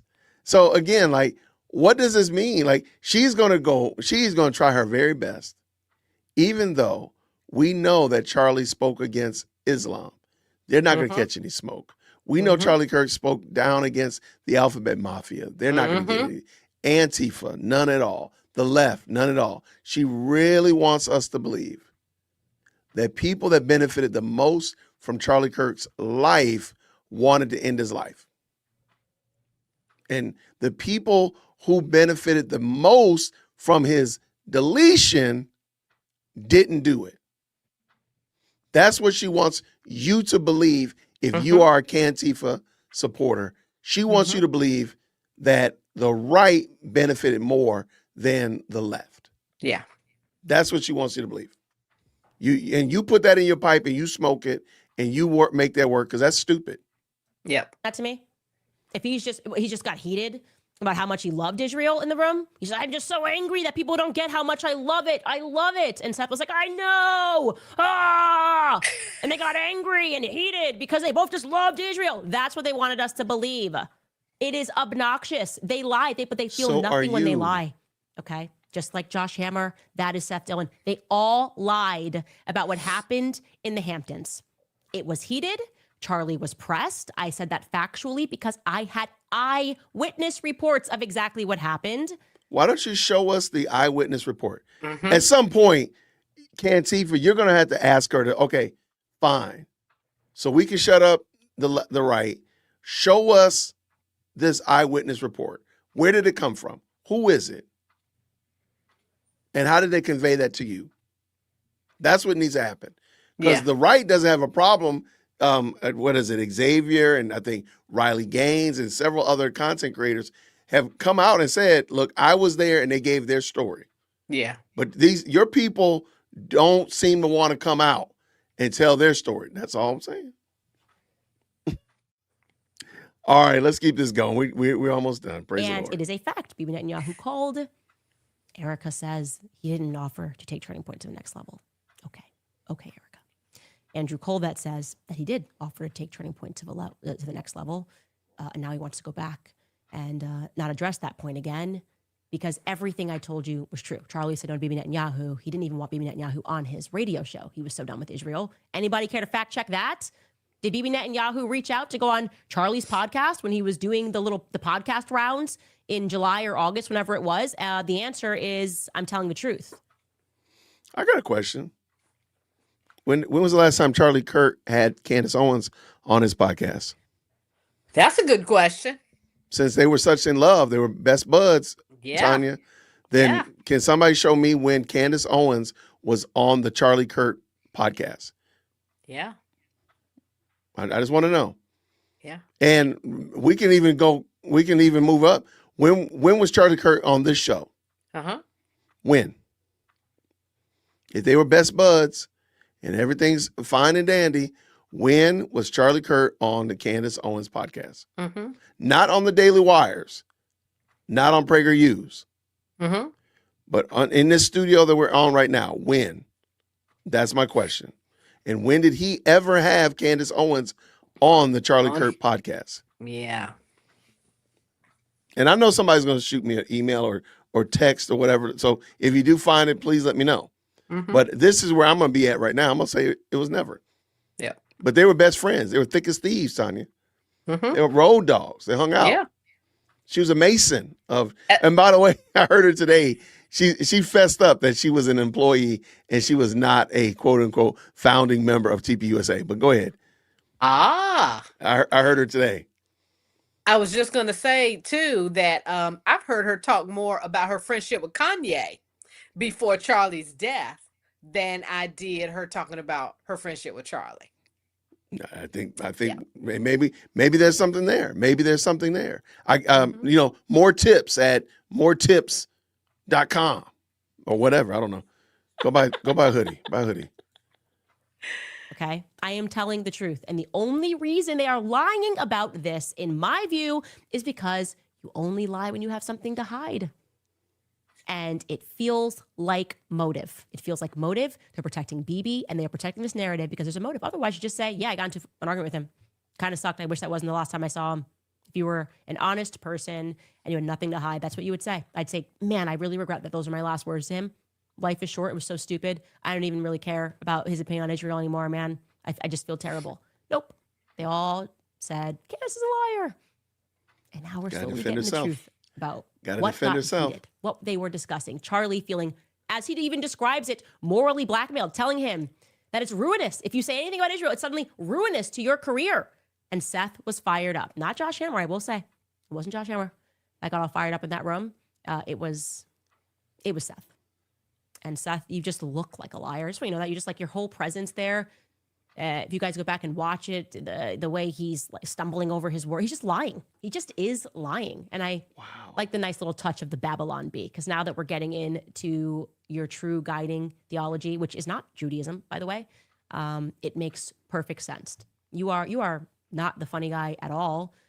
You are, in my view, completely unhinged, and you should feel remorse for what you put Charlie through in the end. You should have come online and had some sort of a conscience about telling the public lies about your last encounter with him. But of course you don't. That just kind of seems to be. How about this, Candace? How about you show us your last interaction with Charlie Kirk, the very last interaction you had with Charlie Kirk? Whether That is is what I have wanted to see. I've wanted to see that since you started this. Yeah. So whether it be DMs or Instagram or Telegram, WhatsApp, iMessage, whatever, smoke signal. I want to know, when was the last time you had a communication with Charlie Kirk? I want to see that 3 days before and 3 days after. I want to see that. Yeah. That's what I want to see. So instead of Seth Dillon and all this, you pontificating about his last experience, what was yours? I think what we're hearing is the guilt that she knows, that her last conversation with Charlie Kirk was, oh, F you, go block me, don't call me back anymore. That's what I think happened. Yeah. Like that was and I think the honorable thing is that I bet you TPUSA knows this as well. Erica probably knows this, that the last time they communicated, they had a falling out. Or the last time was just a happy birthday to your kids. Yeah. It wasn't this all fuddy-duddy, you my best, whatever. And she knows that. Yeah. And I think what she wants to do is try to sullen the poison the well, so that when Erica finally does come, drop the hammer, it turns into a little pebble breaker instead of the big giant sledgehammer that it should be. That's what I think. But okay, Erica's got the phone. Erica's got the phone and the iMessage. But and so that's why I don't think, because again, if Candace had a message from Charlie Kirk in 2024 talking about third eye astral projecting and how great Kanye is, like I know, we would have already seen it. Yeah. The fact that we get these weird messages about I'm a time traveler, you're an alien, and it's from 2018. Yeah. Okay. All right. Yeah. Just something to think about. Yep. The entire Zionist narrative these days. You guys do to others and then constantly pretend you are the victims, including of a poster. Hey, Seth, I know what you did last summer. Okay. We will be back after a brief break. Oh, goodness gracious. Tanya, what you thinking so far? How you feeling about Lady Farmer? I am telling you this. You have got a lot of patience. You got the patience of Joe. I just think it's interesting. Thank you, friend. There is no way I could have. I hang with you so I can hang with you. I could never just hang with her. Man, I think it's just interesting. I think it's first of all, I think it's extremely fascinating to see how she twists and turns, because I do have a theory. Y'all know I like to come up with theories. And this is my theory, and y'all, I'm working this out. So I've worked this out in my mind. So let me real quick. We all saw Charlie Kirk be assassinated, and we saw him hit the ground. And I believe when he hit the ground, he and Candace Owens were not friends at all.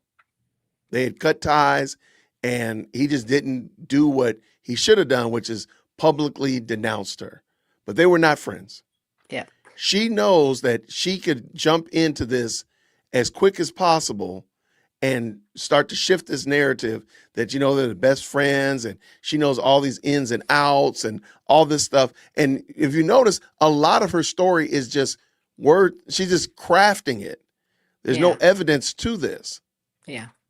Even in that open letter she did to Erica talking about them dating and all that kind of stuff, there was no proof of anything. Yep. She just was talking. And I really believe she wants to be the first one to tell the story so that everything else will have to line up with her story. Shout out to Bronson, a friend of the channel. He did a video today pointing out that, do you know who was the first one to tell the story about Charlie Kirk and the lights flickering? Do you know who that was? I heard Erica tell that story recently. I don't know Well, who told that before her. do you think, well, let me ask a question. Do you think it was Erica or Candace was the first one to tell the story about the lights flickering? That's a good question. At the current moment, and most people are putting it in the chat, it was Erica. Erica put that story out there. Okay. And then soon thereafter, who comes out here and tells the story about lights flickering and all that kind of stuff like that in the X-Men school? Yeah. Candace Owens. Yeah. I heard She Erica hijacked- tell that story. She told the story first. Now, the way she's telling it, again, it's got that wonky, whatever, electromagnetism foolishness in it, but it is what it is. I think people sometimes, and even when she's telling the story, you kind of, it's more of a cope, in my opinion.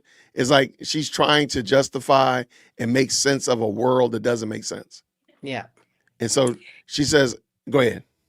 And I was going to say too, there is a clip out there that I've seen where Charlie was speaking somewhere and somebody mentioned something that Candace had said, and it must have been negative, and they told him that he should probably just cut ties with her. And he said, well, you know, I don't agree with her on everything, but you can't tell me who to be friends with. I know exactly. So by virtue of that clip, that interaction, I think there was more to what happened between them than meets the eye. Right. And again, I think, and I'll end on this 'cause I want to come back and finish the show up so I can get her out of here. But I do think Charlie made a lot of mistakes. And sad to say, I think you can't tell me what to do. You're not the boss of me. Yeah. Argumentation. That was a bad look. Yeah. That was a bad look. I'm 50 plus years old. My pastor is less old than that. And he can tell me things to do. He can tell me what's right. Or he can tell me something. I'm like, okay, no problem, sir. I got you. Again, my dad can tell me things to do, and he's older than me, of course. But the idea that, you can't tell me what to do is kind of wild work. And I do think that is an area that he fumbled in my opinion. Now watch. And the reason I say he fumbled in and is bad is because that's the exact same thing that Megyn Kelly said. And we see where Megyn Kelly and her, you can't tell me what to do. It's a point of pride. Yeah. Look where it's got her now. Yeah. And it's not even like tell me what to do. It's just like, let me evaluate what you say, Tanya. I respect you as my peer here in this social media space. Let me hear what you got to say. And break it down to me. Yeah. Okay. Yeah, I don't know if I agree with that, but okay, let me think about it a little bit more. I'll get back with you. Yeah. At least, but not to say, well, Tanya, you can't speak to me because you ain't got nothing to say.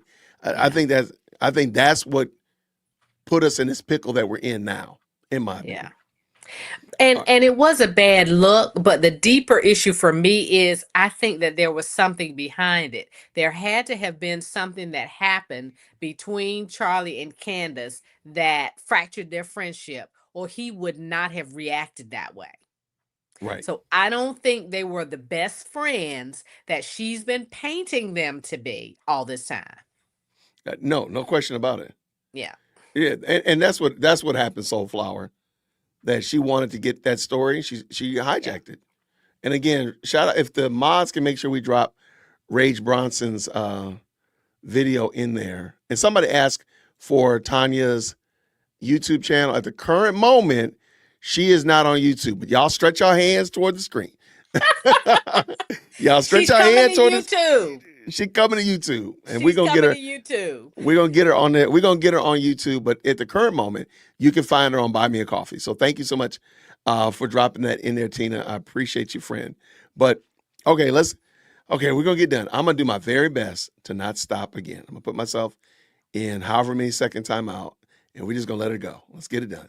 It's muted. On the website, if you would like to know why Emmanuel Macron is gay, you can certainly find that new merch available on the website to support our memes. I don't know what is wrong with TikTokers. You're very funny, but you're bad, and you're the reason Israel's taking over TikTok. I want you to know that it's your fault. Top comment from last episode regarding that episode is when they planned this, they did not plan on Candace. Yeah, I don't think evil ever plans on goodness or anything that's genuine. And my relationship with Charlie was genuine. I knew who he was and who his faults were. And he was just like a kid brother, that's all I can say, who annoyed me in many ways. And I'm sure I annoyed him in many ways. But he did not deserve that ending. GN2. Do you have a kid brother, Tanya? Do you have siblings? I do. A brother you and have a sister. younger or older? They're both younger. They're younger. So, okay. If I ask, could you show me a text message between you and your younger sister or you and your younger brother? Absolutely. Okay. Would they be from like 7 years ago? No. Okay. They would be from So- within this week.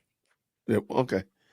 Interesting. Okay. Yeah. So what you're telling me, Tanya, is that when you have a familiar, well, how about this one? Do you have any girlfriends or homies that you also connect with? My best friend, I talk to her 5 times a day. Okay, so when you talk to them 5 times a year, what do y'all talk about when you talk to her 5 times a year? I talk to her 5 times a day about everything. Okay, so when you talk to her one time a month, one time a decade. So you talk to your best friend multiple times a day. Uh-huh. Okay. And it's fair to say that if we wanted to, you probably had some text messages, some phone call logs, and such of that nature. If I said, y'all, I'm going to tell y'all right now, Tanya really is not friends with Sally Jane. Y'all, I'm telling y'all right now, Tanya has been lying to y'all. She does not like Sally Jane. She despises Sally Jane. And I even think she keyed Sally Jane's car. Y'all, I'm telling you right now, you could show proof to the contrary, right? Absolutely. Okay. Absolutely. Yeah. Is there a particular reason why you feel that Candace doesn't do that? Because it would put all of her argumentation to bed. Like, we would have nothing to say if she showed evidence. Let me see. Is there a reason that I think she doesn't do that? Maybe it's because she's lying. No, I'm trying to tell you. What's that Saturday Night Live skit with the church lady and everything was Satan? Remember that? This is old school. This is old school Saturday Night Live. This is when Saturday Night Live was actually funny. Oh, yeah. It was a skit called The Church Lady. And she would just talk about stuff and say, like, why is this? Could it be Satan? And everything was, she would yell, Satan was the deal. I don't want to put it in here because YouTube probably give me a ding for it.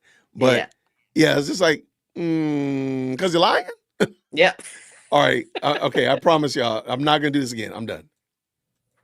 176 writes, Candace, thank you for all that you are doing in this investigation. As I watch this story unfold, it appears that a book is being written about Charlie Kirk's trial leading up to a September 10th execution. Like St. Thomas More, I wonder if Charlie Kirk was also a man for all seasons. I did not know that there was a book that was being written. I'm not shocked about that at all. I'd be interested to learn more about who is writing that book. Jay Nichols writes, I went back to the first post after September 10th and I had forgotten the progression of this journey. Side note, where did you get your cloud shirt? Truth is, the only thing that is undeniable. I wish I knew you personally. We could be best friends, cut from the same cloth. I don't know which cloud shirt you're speaking about. Which cloud shirt? I would assume. For sure. The blue sweater. I got that in London. I actually get basically all my clothes from London. I try to buy everything once a year because they have so many cute boutiques and they just have things that I feel like are not available elsewhere. So got that in London. Jay Nichols writes, I went back to I just read that. Leslie writes, I'm so grateful for you, your resolve and integrity. Thank you for continuing to give us hope that truth and goodness will prevail. I'm curious, have Charlie's parents reached out to you to validate all that you are doing to seek justice for Charlie? No, I have not. And we are still working through some of the tips. I have not received any communication from them. I will tell you that they have always been exceedingly private. Like, I have met them maybe a handful of times in the early Turning Point USA days. I know they went to a couple of events. I've never met his sister. And a lot of people ask about that, whether or not their silence means something. They are obviously genuinely mourning having lost Charlie, and they have always abstained. So that is not new. Nance the Rock writes, thank you, Candace, for your amazing work. Alicia writes, I have been perplexed as to why Erica would so willingly accept the Fed slop and the trust our judicial system narrative regarding Tyler Robinson. It just hit me that, of course, she would accept the narrative as long as they were looking at anyone else and not her or TPUSA. What I will say is, anybody telling you that questioning the people around who have a potentially $1 billion motive for the person not to be there is asking you to be an idiot. They're asking you to be the kind of person that looks at 6 million concurrent viewers for a halftime special that only appeared on YouTube and basically told half of the nation F you is just as big as the World Cup. Like, it's ridiculous. And it feels like that's the direction of travel of wind lately, right? Like, that is the direction of travel, that they want us to accept stupidity and to just go, oh, okay, that makes sense. And they can make anybody they want a celebrity because they have power and they have resources and they have PR team. And the next morning they wake up and they just have a bunch of people have Andrew Colvin on and say, yep, we did it. We broke a world record. We are contending, this is literal, we are contending to break a Guinness Book of World Record. That's what they're doing. If those numbers are to be believed, they're going to be in the Guinness Book of World Records. And what that says is... Okay, I got to stop. Did somebody say that? Did somebody say they're trying to break a Guinness World Record? Maybe some of those voices in Candace's head. I've never heard that. I never, like, what would be the record? Yeah. There's already been, I mean, it can't beat, I mean, it's number 2. Okay, got you. But it can't beat the number 1. Like, what are we talking about? This woman is crazy. I do think it's adorable how unwilling she is to dig into Charlie's family. Like, why is That's she where not I was digging? going. Okay, go ahead. That's where I was going. So she and Charlie are like best buds. They are thick as thieves, you know, tight as a new rubber band. But she's never met his sister. She's not, doesn't have a relationship with his parents. At some point, because he is the founder and CEO of TPS USA and TP USA, and they've got all of these events that are going on and things like that, and she's his best friend. She's there to support it. His parents are somewhere in the background. She's met them if they're the friends that she says they are. Or maybe they never supported him. Maybe they never came to an event. I don't know. But I just think it's adorable. She's okay with that. But Erica's mom gets no duck or cover. Erica's mom gets all drugged through, but she doesn't drag Charlie's parents through. Why not? Like, why? Does Charlie's dad have any military background? You know, Charlie wanted to go to West Point. What inspired him in his home to make him want to go to West Point? Maybe his dad, his uncle, maybe his mom is in the military. How do we not know that? Yeah. Like, why are you not? Again, she has no couth, so don't tell me that she's too above this, because she's not. So that's my question. Like, does the sister, is she a Navy woman? Maybe she's in the Air Force. Does she wear maroon? I don't know. We got to know these things. Yeah. Okay, we are almost at the home stretch, Lord. Lord have mercy. We almost there. They have no faith in us. They think we are stupid and easily manipulated. And I'm happy that we are at least disproving them of that notion. Schley Walt writes, thank you for finally calling it the Righteous Gemstones. I have been trying to tell everyone. I actually haven't even watched the show, but I kind of got the vibe of it. I saw something online that was posted. And I was like, oh, okay, yeah, that's that. For sure. This person, Ani, writes, Candace, are you on Up Scrolled? Please share your name. No. What happened? I'm not. I think someone made an account for me. I know that's like contending with Twitter. That is not the real, that ain't the real Candace O. That's what I'll tell you. Amy O writes, I love that there is a clip of Erica speaking to Megan that confirms your recollection of lights flickering, yet people were calling you a witch. Stay Max. P.S. Thank you for reading comments last week. I stand by saying that you are Charlie's David. Yeah, I saw them. They were trying to like make that fetch. By the way, first and foremost, that's a real condition. I actually want to find it. That is a real thing that people go through. And I don't know why that should shock you. Like there are all sorts of things, like people who can, they see colors when they hear sounds. I don't know if they consider this to be disorders or what it is. I know Kanye has that. Like people visually, people can hear things that are not the same. And there are a ton of people. I'm going to look this up. Actually, you guys wait right here. Lights flickering near you. I don't know what they call it, a syndrome. It has an official name. Oh, it's called SLI. It's literally called street light interference, which is a phenomenon where people claim that causes streetlights to turn off or flicker upon approach, or also known as a medical condition of photosensitive epilepsy, seizures that are triggered by flashing and strobing and flickering lights. So I don't know what to say to you. Like Erica's telling the truth. I'm telling the truth. Like that's just a random thing to make up, that when Charlie ran, streetlights went out. It's just real. And if you go into the comments of people on the GATE program, if you go back to our episode where we were discussing the GATE program, yeah, there's a lot of that. So that was strange. I don't know. I didn't say, I don't know. I don't even know what people were trying to construe from that. It's so strange. And then I think the problem was we believe that you were trying to hijack Erica's cope story. Mm-hmm. You heard it and you ran with it, and you knew that you would be able to get it out there faster. And I'm not faster, I apologize, more than Erica. That's why we believe you. We believe you hijacked that Yep. cope story. Again, shout out to Rage Bronson. If y'all could, if the mods could drop it in the chat so people can see. He's been digging. I know he sent me a message, ask me, and I told him the very first time I heard Candace talk about it, and he's been digging high and looking low to find that Candace said it before Erica, and he's not been able to find anything. And I think that's the problem. We believe you hijacked that woman's coping story for your own gain. That's it. You want to say anything about that? Okay, no. let's finish it. Okay, we're going to finish this up. Here we go. and people who were going, oh, you're speaking about the third eye. This is demonic. Couple of things. Yes, Charlie spoke to me about his third eye, and I have that in writing. And for those of you who are saying that that's demonic, I would like to remind you that having a conversation, if you want to call it third eye or pineal glands, you have like people, the government that is trying to poison your pineal glands. That's a fact. If you look at fluoride, all that is very real. Okay, come on. But to suggest that someone speaking to someone, by the way, I wasn't even a Catholic in 2018, so that was a weird thing they were trying to like push. I have the messages that he was speaking to me about his third eye, and I Then show it. That's all we're asking. Show it. Yeah, she And said notice- she has it in writing. Come on. Then show it. Like why? If it's such a big deal to defend your honor, then you would have gone and said, like, here, this is it. But no, ma'am, let me make sure I got this right. Okay. You know what? Remind me, Jason, you want to get this right. I'm going to finish this up.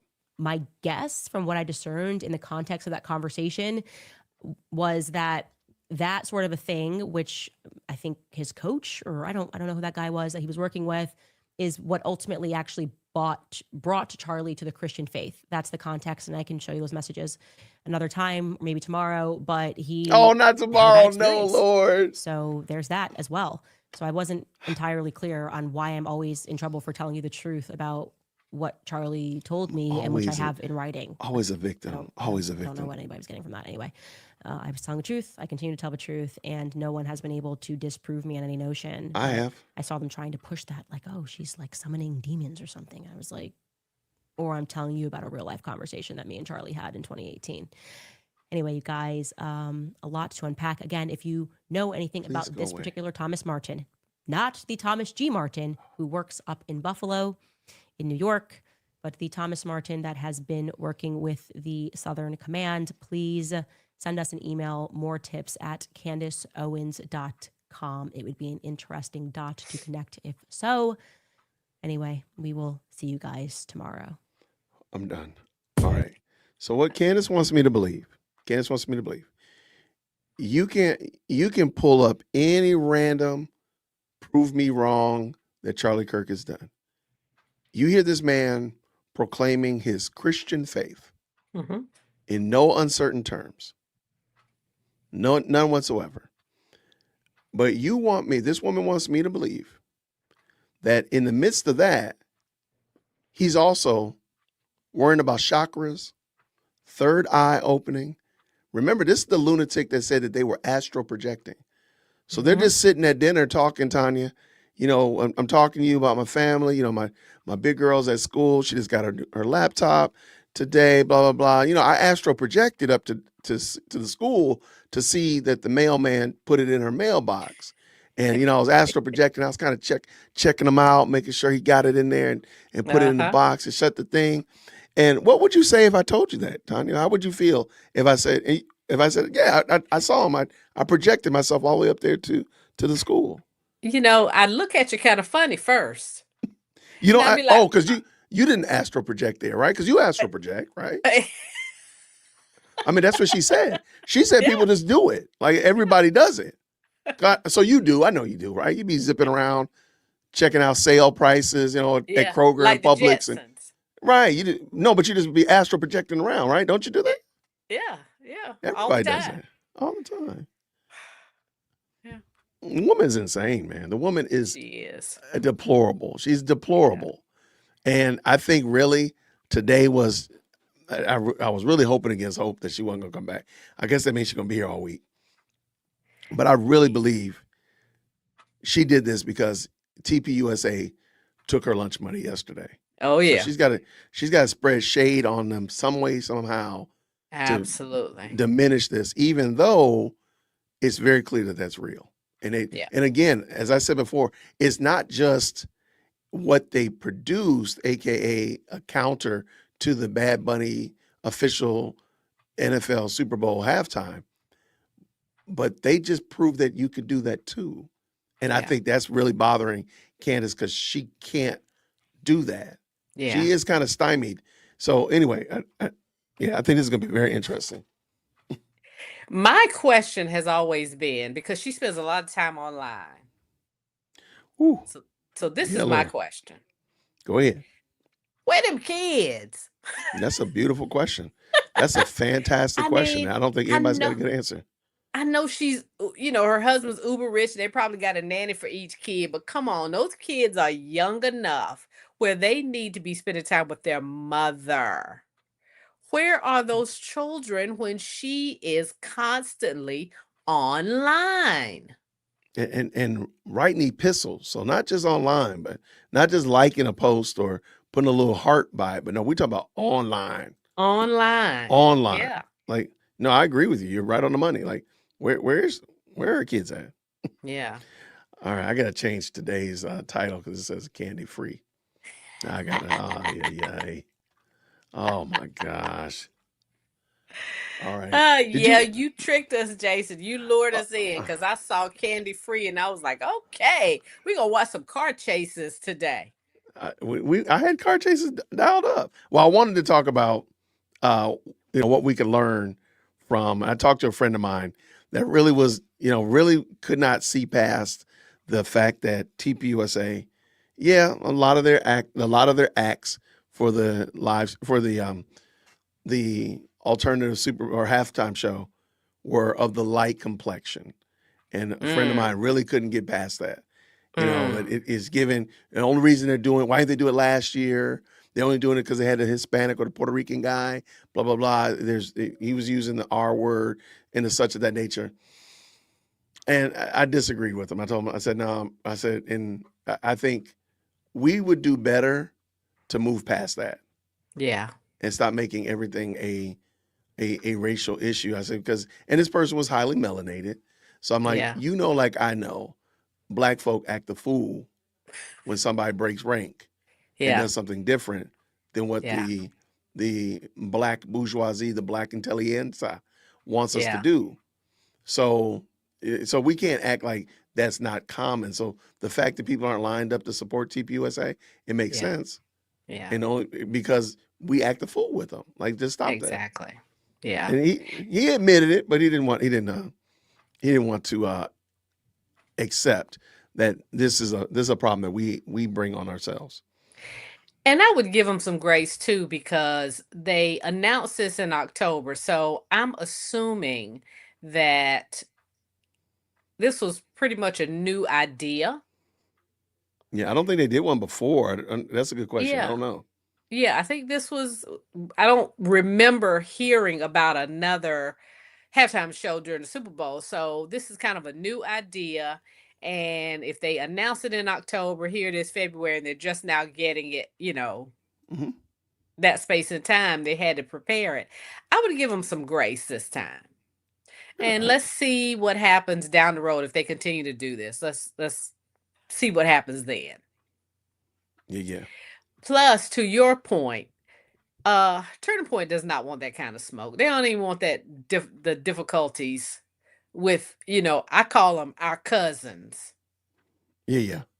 They don't want to deal with our cousins. Mm-mm. You invite one, they bring the whole cookout. You know what I'm saying? You're so wild. And then before you know it, it's just a mess. Furniture turned over and all this kind of stuff. We don't want to do that. No, I agree 100%. And so, yeah, so I think the reason she did a show today and the reason she's going to do a show tomorrow this week is to try to get some of that momentum and add her voice to the zeitgeist, because, she's going to be a part of the conversation. And so if she did not, it would only been the Twitter. So now she at least was able to get into the conversation like this, which, by the way, let me see how many views does she have, right? Crazy work. But I do want to say thank you, Amethyst. What does Amethyst say right here? She said the following: maybe disparaging YouTube stats will make them cancel her, then sue her. Candace has gotten away with some stuff that I've seen lesser YouTubers literally. Okay, watch this. I'm going to show you exactly what I mean. Okay. Bring this in. Thank you so much, Amethyst, for the very kind super. Okay. Her show just ended, right? And look how many views it has. Right? And she said there was 500,000 people watching. So that number's wrong. Mm-hmm. We know the number's wrong. Yeah. That's just it.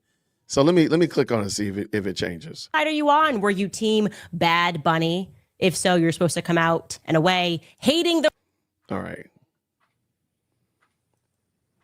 Okay, here we go. 37,000. Okay, so here we go. Yeah. Like her view. Sorry about that, y'all. Okay. Side are you on? Were you team Bad? I done gave her 2 views doing that myself. Doggone it. Can't do right for wrong. All right. So 413,000 views. Right. And we know that that's a slow burn. We know that that's going to change. That's going to change. So why? Let me see what vidIQ tells me. It's not giving me an update. Okay. So we know that that's going to change. So that's all I'm trying to say. Yeah. So when she said there was 500,000 people watching, there was never 500,000 people watching. Or maybe I heard her wrong. Okay. But I think you all see the point. Oh, you can't see the screen right here. This little, this is in the way. Okay. So this right here, I was just showing like there was never 500,000 people watching. Mm-hmm. So maybe, I don't know, maybe she misspoke. But just something to notice. Thank y'all so much for that. Amethyst, I appreciate you, love bug. All right, drop this. What do we have here? Is it possible that this guy is deceased and that's why his LinkedIn is wiped? I wouldn't be surprised. But see, please understand, Candace wants it to be, Todd Thinks talked about this on his channel. Shout out to Todd. He talked about, I think it's called the basal theory. That means you have a fact, But as you add new pieces of information, you change your outcome of the fact. Mm. Okay. So like I gave you the example of a basketball player. If I said a basketball player, any run-of-the-mill basketball player standing under the goal has a 50% chance of shooting the ball undefended into the goal. Mm-hmm. That's fair. Mm-hmm. But if I told you the basketball player was Shaquille O'Neal, well, that would change your percentages. Mm-hmm. Because you're like, the dude is like, 8 feet tall. He wouldn't have to jump. He just Yeah. put the ball in. So that's almost like you'd probably say be real close to 100. Yeah. Right? Or if I said like any run-of-the-mill basketball player standing at the top of the three-point line, you'd probably say, yeah, they got like a 50. Anybody, any NBA player, yeah, they got a 50% chance of hitting it.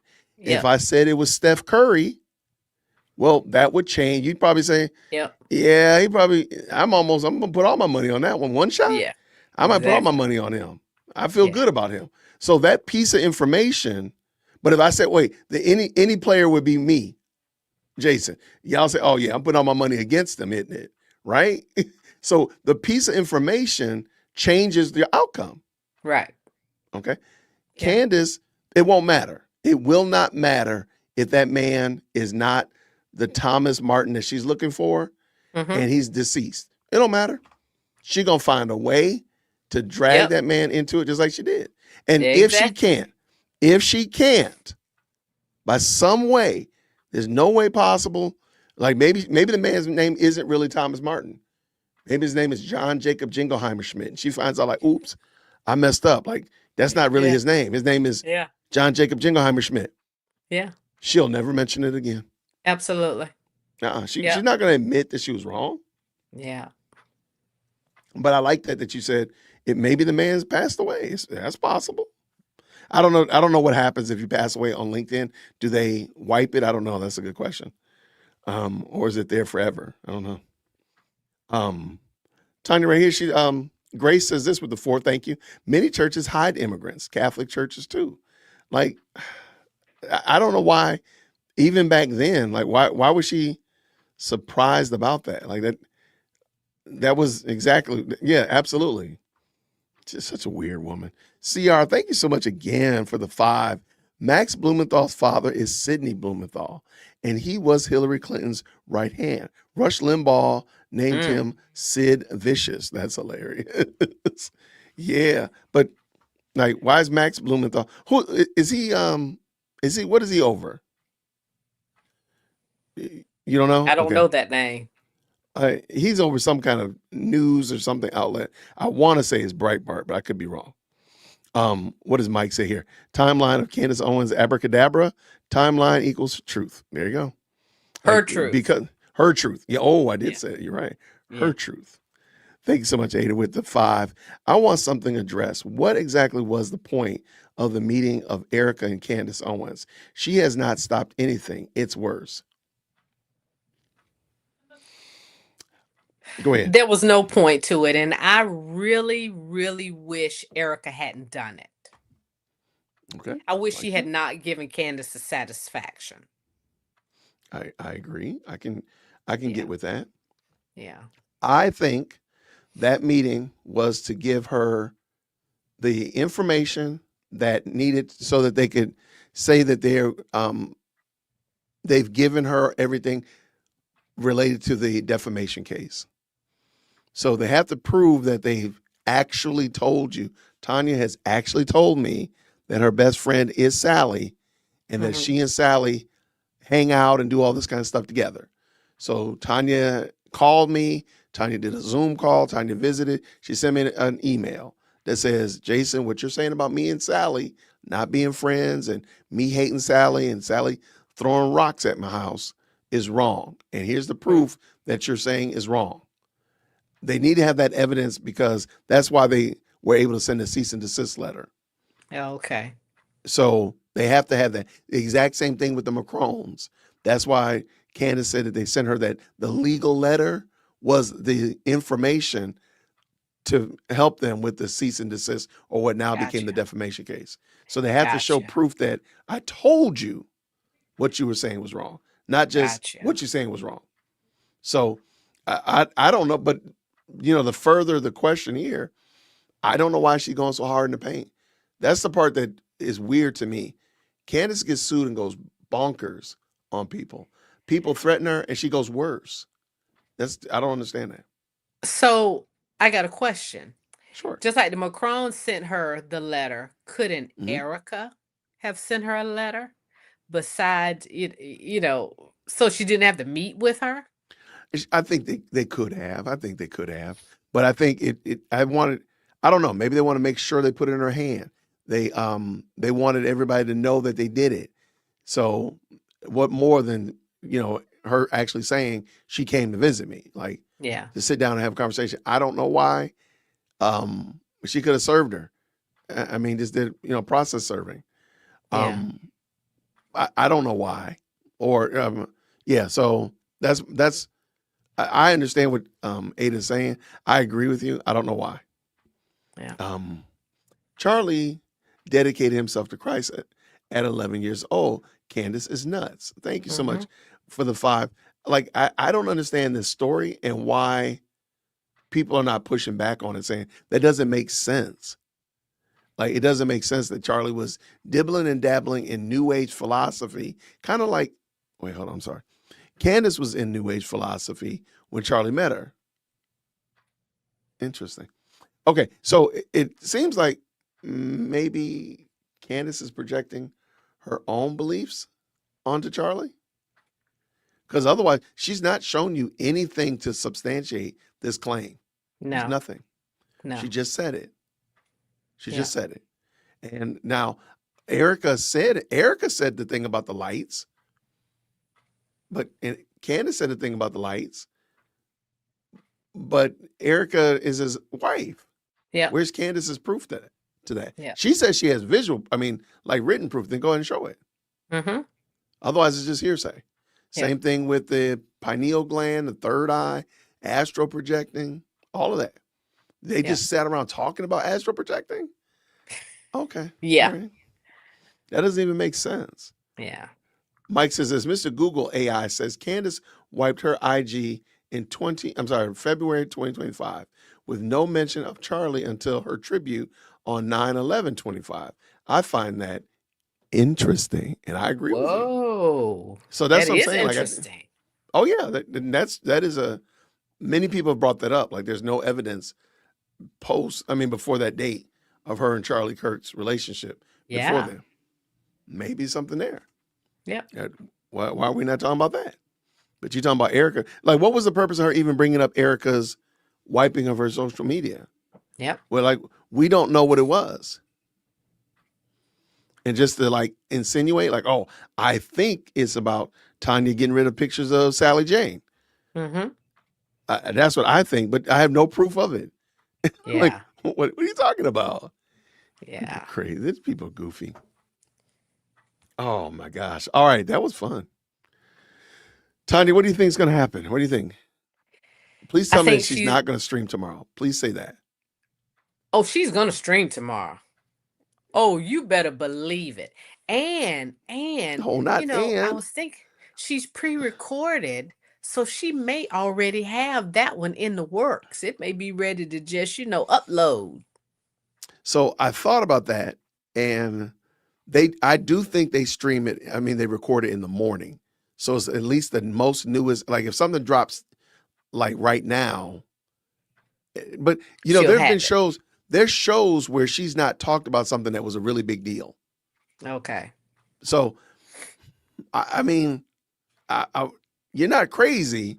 I just think that she probably records it in the morning. In the morning, yeah. And they have time to edit it and make it good, and then upload it for 5 o'clock.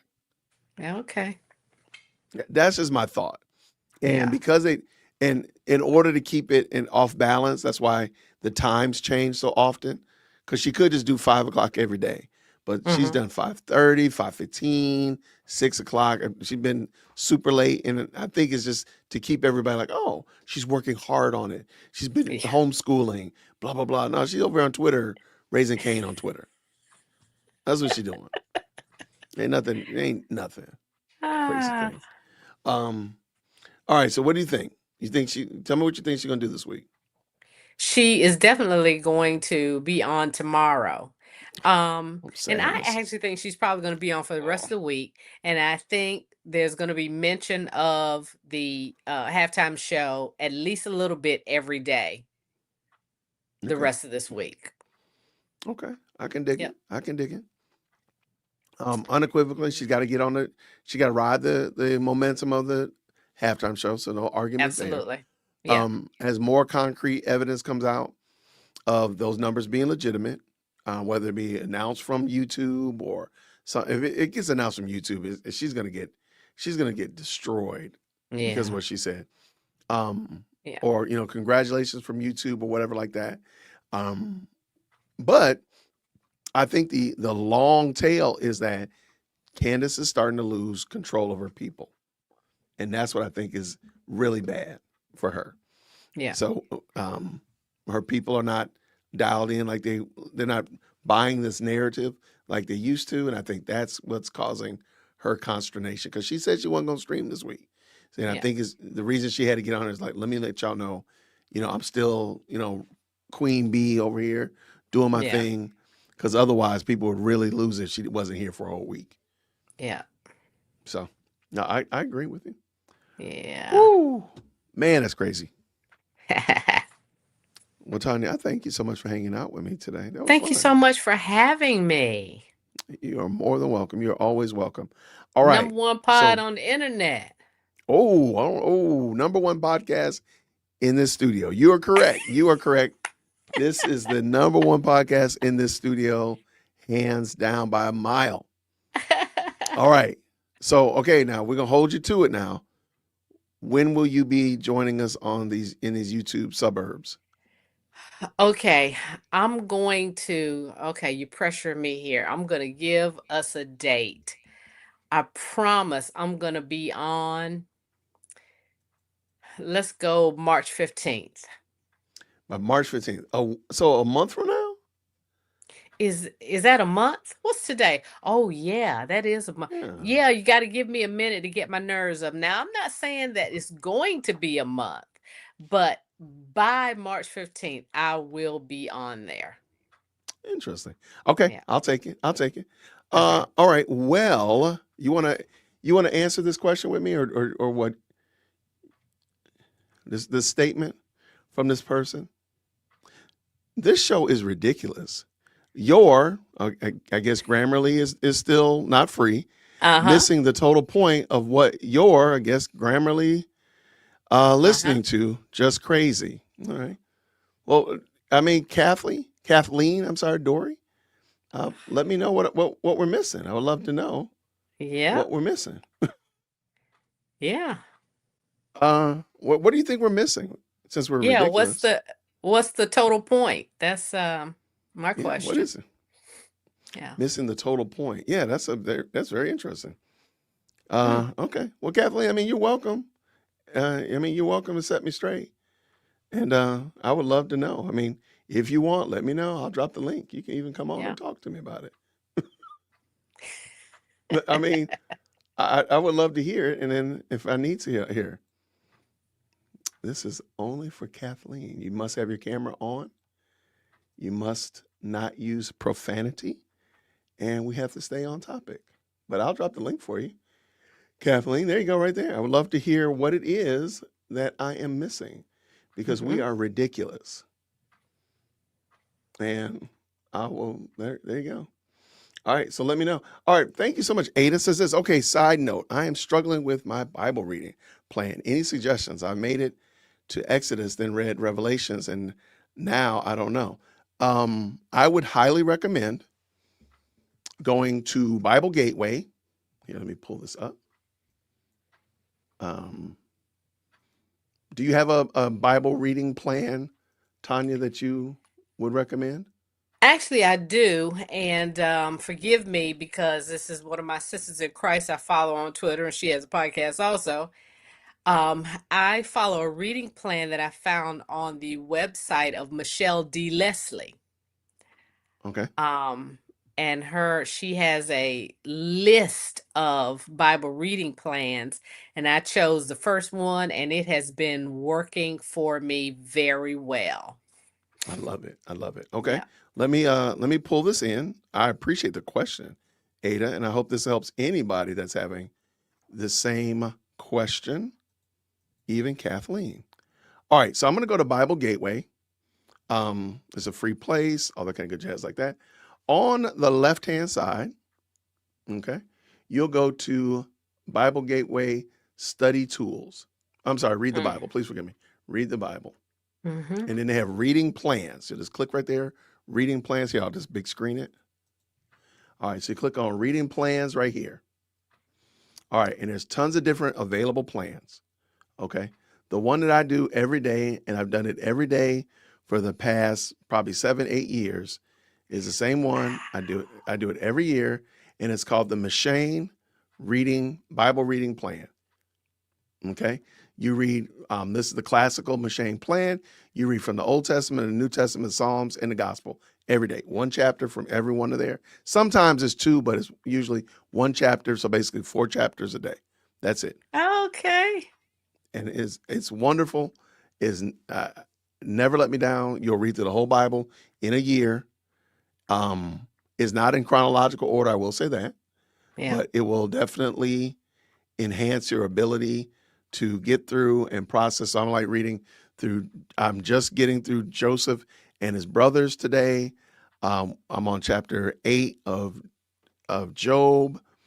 I forgot what Psalm I'm on, but then also we're in the gospel, and I think it is fantastic. So that would be my that's my recommendation. I hope that helps. And and the other thing here real quick, bring that back up. Bada boom. The other thing is you can click on right here. It's already going to give you the verse, the passage that you're reading. So I'm reading Genesis 42, scroll down to Mark 12, scroll down to Job 8, scroll down to Romans 12. Bada boom. They're all right there. You can pick your, if you don't like I think this is King James. I think it's hardwired for King James. No, it's hardwired for New International Version. So then you can just switch here and change it to another version. So, I like that elect standard version. Mine, because I pay for it, mine is already hardwired to it. So I didn't log into mine right here, but go right here. You click on that English Standard Version and it should refresh. Let me refresh it. Bada bing. Did not do it, but I think you get it. There we go. Now it's refreshed. So you can pick your version, and there you go. And there's your reading plan. Does that work, Ada? All right, there we go. Yeah, we go. We did it. See, we're helping people out here. We're helping folk out. Absolutely. All right. Well, I don't think my friend wants to come on. Our ridiculous friend did not want to come on, because I would ask them what Bible verse they're reading today too. So that would be my next question for them as well. But okay. Well, I mean, hey, well, we appreciate you, Kathleen. Thank you so much for wanting to come through and give us your inside wisdom, at least a little bit. All right. I'm gonna keep my checking on you. If I need to bring you back up here, I'll scold you and say, get on here in these YouTube suburbs, get out of here. But Tanya, we're looking forward to seeing you out here on the internet for sure. Thank you so much, Jason. You have been such an encouragement. You're quite welcome. I'm glad to have you. Thank you so much for coming on. I know it's kind of spur of the moment, but I thank you so much for that. Thank you, everybody, the mods, for putting in all of Tanya's information in there so people can check her out, all that kind of stuff. You're going to get that great. Every morning, my phone will flood whatever notification it gets. So I love getting my buy me a coffee notification because it scrolls across my screen. So shout out to you for sure. Oh, thank you. No problem at all. There, and that's you on the sorry, right there. That is you on the Twitter. Yep. Thank you so much. There we go. See, we're looking out for you. We got you squared away. Thank you so much. You are quite welcome. I thank you for coming on. And actually, go ahead. let me just say this, Jason. I'm not on YouTube, but I am on Rumble. Oh, that's right. I did see a Rumble pass up here as well. Yes, I did Yeah. find you on the Rumble. I Now, are am you? Go a ahead. biblical worldview #1 on Rumble. There we go. Okay, so let me ask you this: why did you go to Rumble, if you don't mind? It's Well, I fine. went to Rumble because I didn't want to worry about censorship, any of that kind of thing. I was just hearing a lot of stuff about YouTube, and I was afraid I'd say the wrong thing because when I get started, I'm just gonna go. I love it. I love it. And so on Rumble, I've been there now since August of 24, I think, Mhm. 23, 24, and I've had no problems. So, Okay, yeah. I love it. Okay, well, I'm looking forward to seeing how you do it. Okay. And a lot of people stream to Rumble, and I have no problem with it. I'm just a mono-platform person, so I don't Yeah. really. So it's a big push for me to be on Twitter and YouTube and worry about Facebook. That's already well past my Yeah. bandwidth. So, but no, I want Rumble to do well. So please, Yeah. maybe you can convince me to start putting it up there on Rumble as well. Yeah, come on over. I mean, I have a channel. I just don't put anything on there. It's just, we'll talk about it offline. I don't want to dunk on what's called right now. Okay. But okay, what we got here?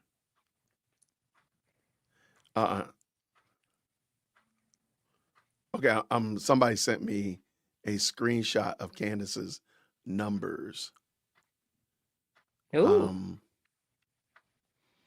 And let me pull this in. Hold on, because I got to read it. But I'm gonna share it with y'all and pull this up. Then I'll read what the person wrote, so I can kind of we'll do it together. We'll do it together. Maybe Kathleen will come on while we're doing this. I don't think she is though. Okay, so here is the message. Okay, so I'm gonna let y'all see that. I don't think I can make it any bigger. Darn, but let me read what the person said. The person said as follows. Jay Witt, I was watching your live stream earlier when Candace mentioned that the view count from TPUSA YouTube channel seemed inaccurate. I remember seeing a similar comment on her own channel a few days ago suggesting that the views were off as well. So clearly it's not just a TPUSA channel. I have attached a screenshot of that comment for your reference. And thank you so very much to this wonderful subscriber. Okay, so let me read this to you just in case y'all don't see it. I believe that they are suppressing your numbers. Candace, from what I saw, your live tracked 160,000 plus people watching at most. And then 3 minutes after your live ended, it shows 333, some odd thousand views. They don't want us to know just how many people are hungry, starving for the truth. Keep doing what you're doing. Candace, we're behind you. All right. Yeah, okay. Okay. So she had this problem, what, 7 days ago, it looks like? Yeah, this was 7 days ago. So clearly the problem is not something that only happens with TPUSA. So it's clear. Okay, thank you so much. The person's name is Lindsay. Thank you so very much for that, friend. Thank you for this as well with the 5 Australian. Candace is angry because she keeps saying the world hate TPUSA. The numbers prove that her side is the minority and she hates that. Hates that, yeah. There you go. Yeah, that's an excellent catch. Yeah. So I think it's fair to say, without any equivocation, Candace is upset because this has not gone the way that she anticipated that it would go. And I think that's where we are. Right. Yeah. The idea that Candace would be suppressed, like, let that process. Let that process. She plays. I mean, she does everything except play music. I think that's probably the only place that she played music where she would probably, and even in that, she was just getting half monetized or shared monetization. Yeah. Like it's not like she's losing anything. So nah. Yeah. The idea of her being suppressed is crazy work. Tanya, you know what else is crazy work? What else? I need to go get dinner. So please, I appreciate you, friend. Let's do this again real soon. Let me know for real. If you need help with your channel or getting started on streaming, I will, no problem whatsoever. We'll jump on and I will help you get it set up so you're ready to go. Because you're ready to go. All you gotta do is hit record. Absolutely. Or hit live rather. Either way. But Thank yeah, I you will definitely so help you. much. You're quite welcome. You're quite welcome. Friend, I will see you real soon. All right. All right. Take care, friend. Take care. Grace and peace. Bye-bye. All right. So that was Tanya. That was Tanya from A Biblical Worldview over here on the Buy Me a Coffee and X, soon to be over here on these YouTube streets. So thank y'all so much to the mods for helping her out and dropping all her links and all that kind of good stuff in there. Sometimes it gets hairy. So I really do appreciate y'all making sure everything was there and done right. Y'all are the best. Thank you so much. Y'all, she wasn't supposed to go live today, y'all. Look, I'm not lying to y'all. I really am not lying. She said she did not say she was going live. So her popping up was a surprise. I was not surprised. I was not prepared. But I want to say thank you again to everybody. I appreciate y'all tapping in. Thank you for the people over there on X, the people over here on the YouTube, all that kind of good stuff. I really appreciate y'all. You make this thing fun. So thank you so much to the mods. Thank you to the very, very kind super chats. And of course, CR for being our stream sponsor. Thank you so much for sponsoring the stream. It means a lot. I'm glad that you find value in it. And thank you so much for that. I really do appreciate it. So I guess we'll be doing it again tomorrow, Lord willing. I want you to know that I do have a couple of guests planned for this week. So I guess if she's going live, I guess me and my guests are going to either we're going to kick her back while we interview our guests and talk with our guests, or B, our guests are going to come on and sit co-chair. I think that might be one or the other. So, man, I cannot believe this. I'm a little bit thrown off by that. That's crazy work. But thank y'all so much, everybody. I really do appreciate it. Do me a favor. Make sure you tip your waiters on the way out the door. Drop those green hearts. If you did not already hit like, please go ahead. If I earned it and you're not already a subscriber, go ahead and subscribe. What you waiting for? What you need? Tell me what you need. If you do have something that you need, make sure you hit management, dearwokec@gmail.com. Everybody have a fantastic night. Enjoy your family. Lord willing, we'll be here tomorrow. Everybody have a great night. I'll see you real soon. Grace and peace. Thank you so much for tuning in to another episode of the Jay Witt Podcast. If you enjoyed today's show, please do me a favor and hit me up with that 3-piece special. Like the video, subscribe, and of course, share it with somebody who would also enjoy this type of content. And make sure you leave a comment, because I do pin the best comments to the top. So thank you so much for tuning in today. And until next time, everybody, grace and peace.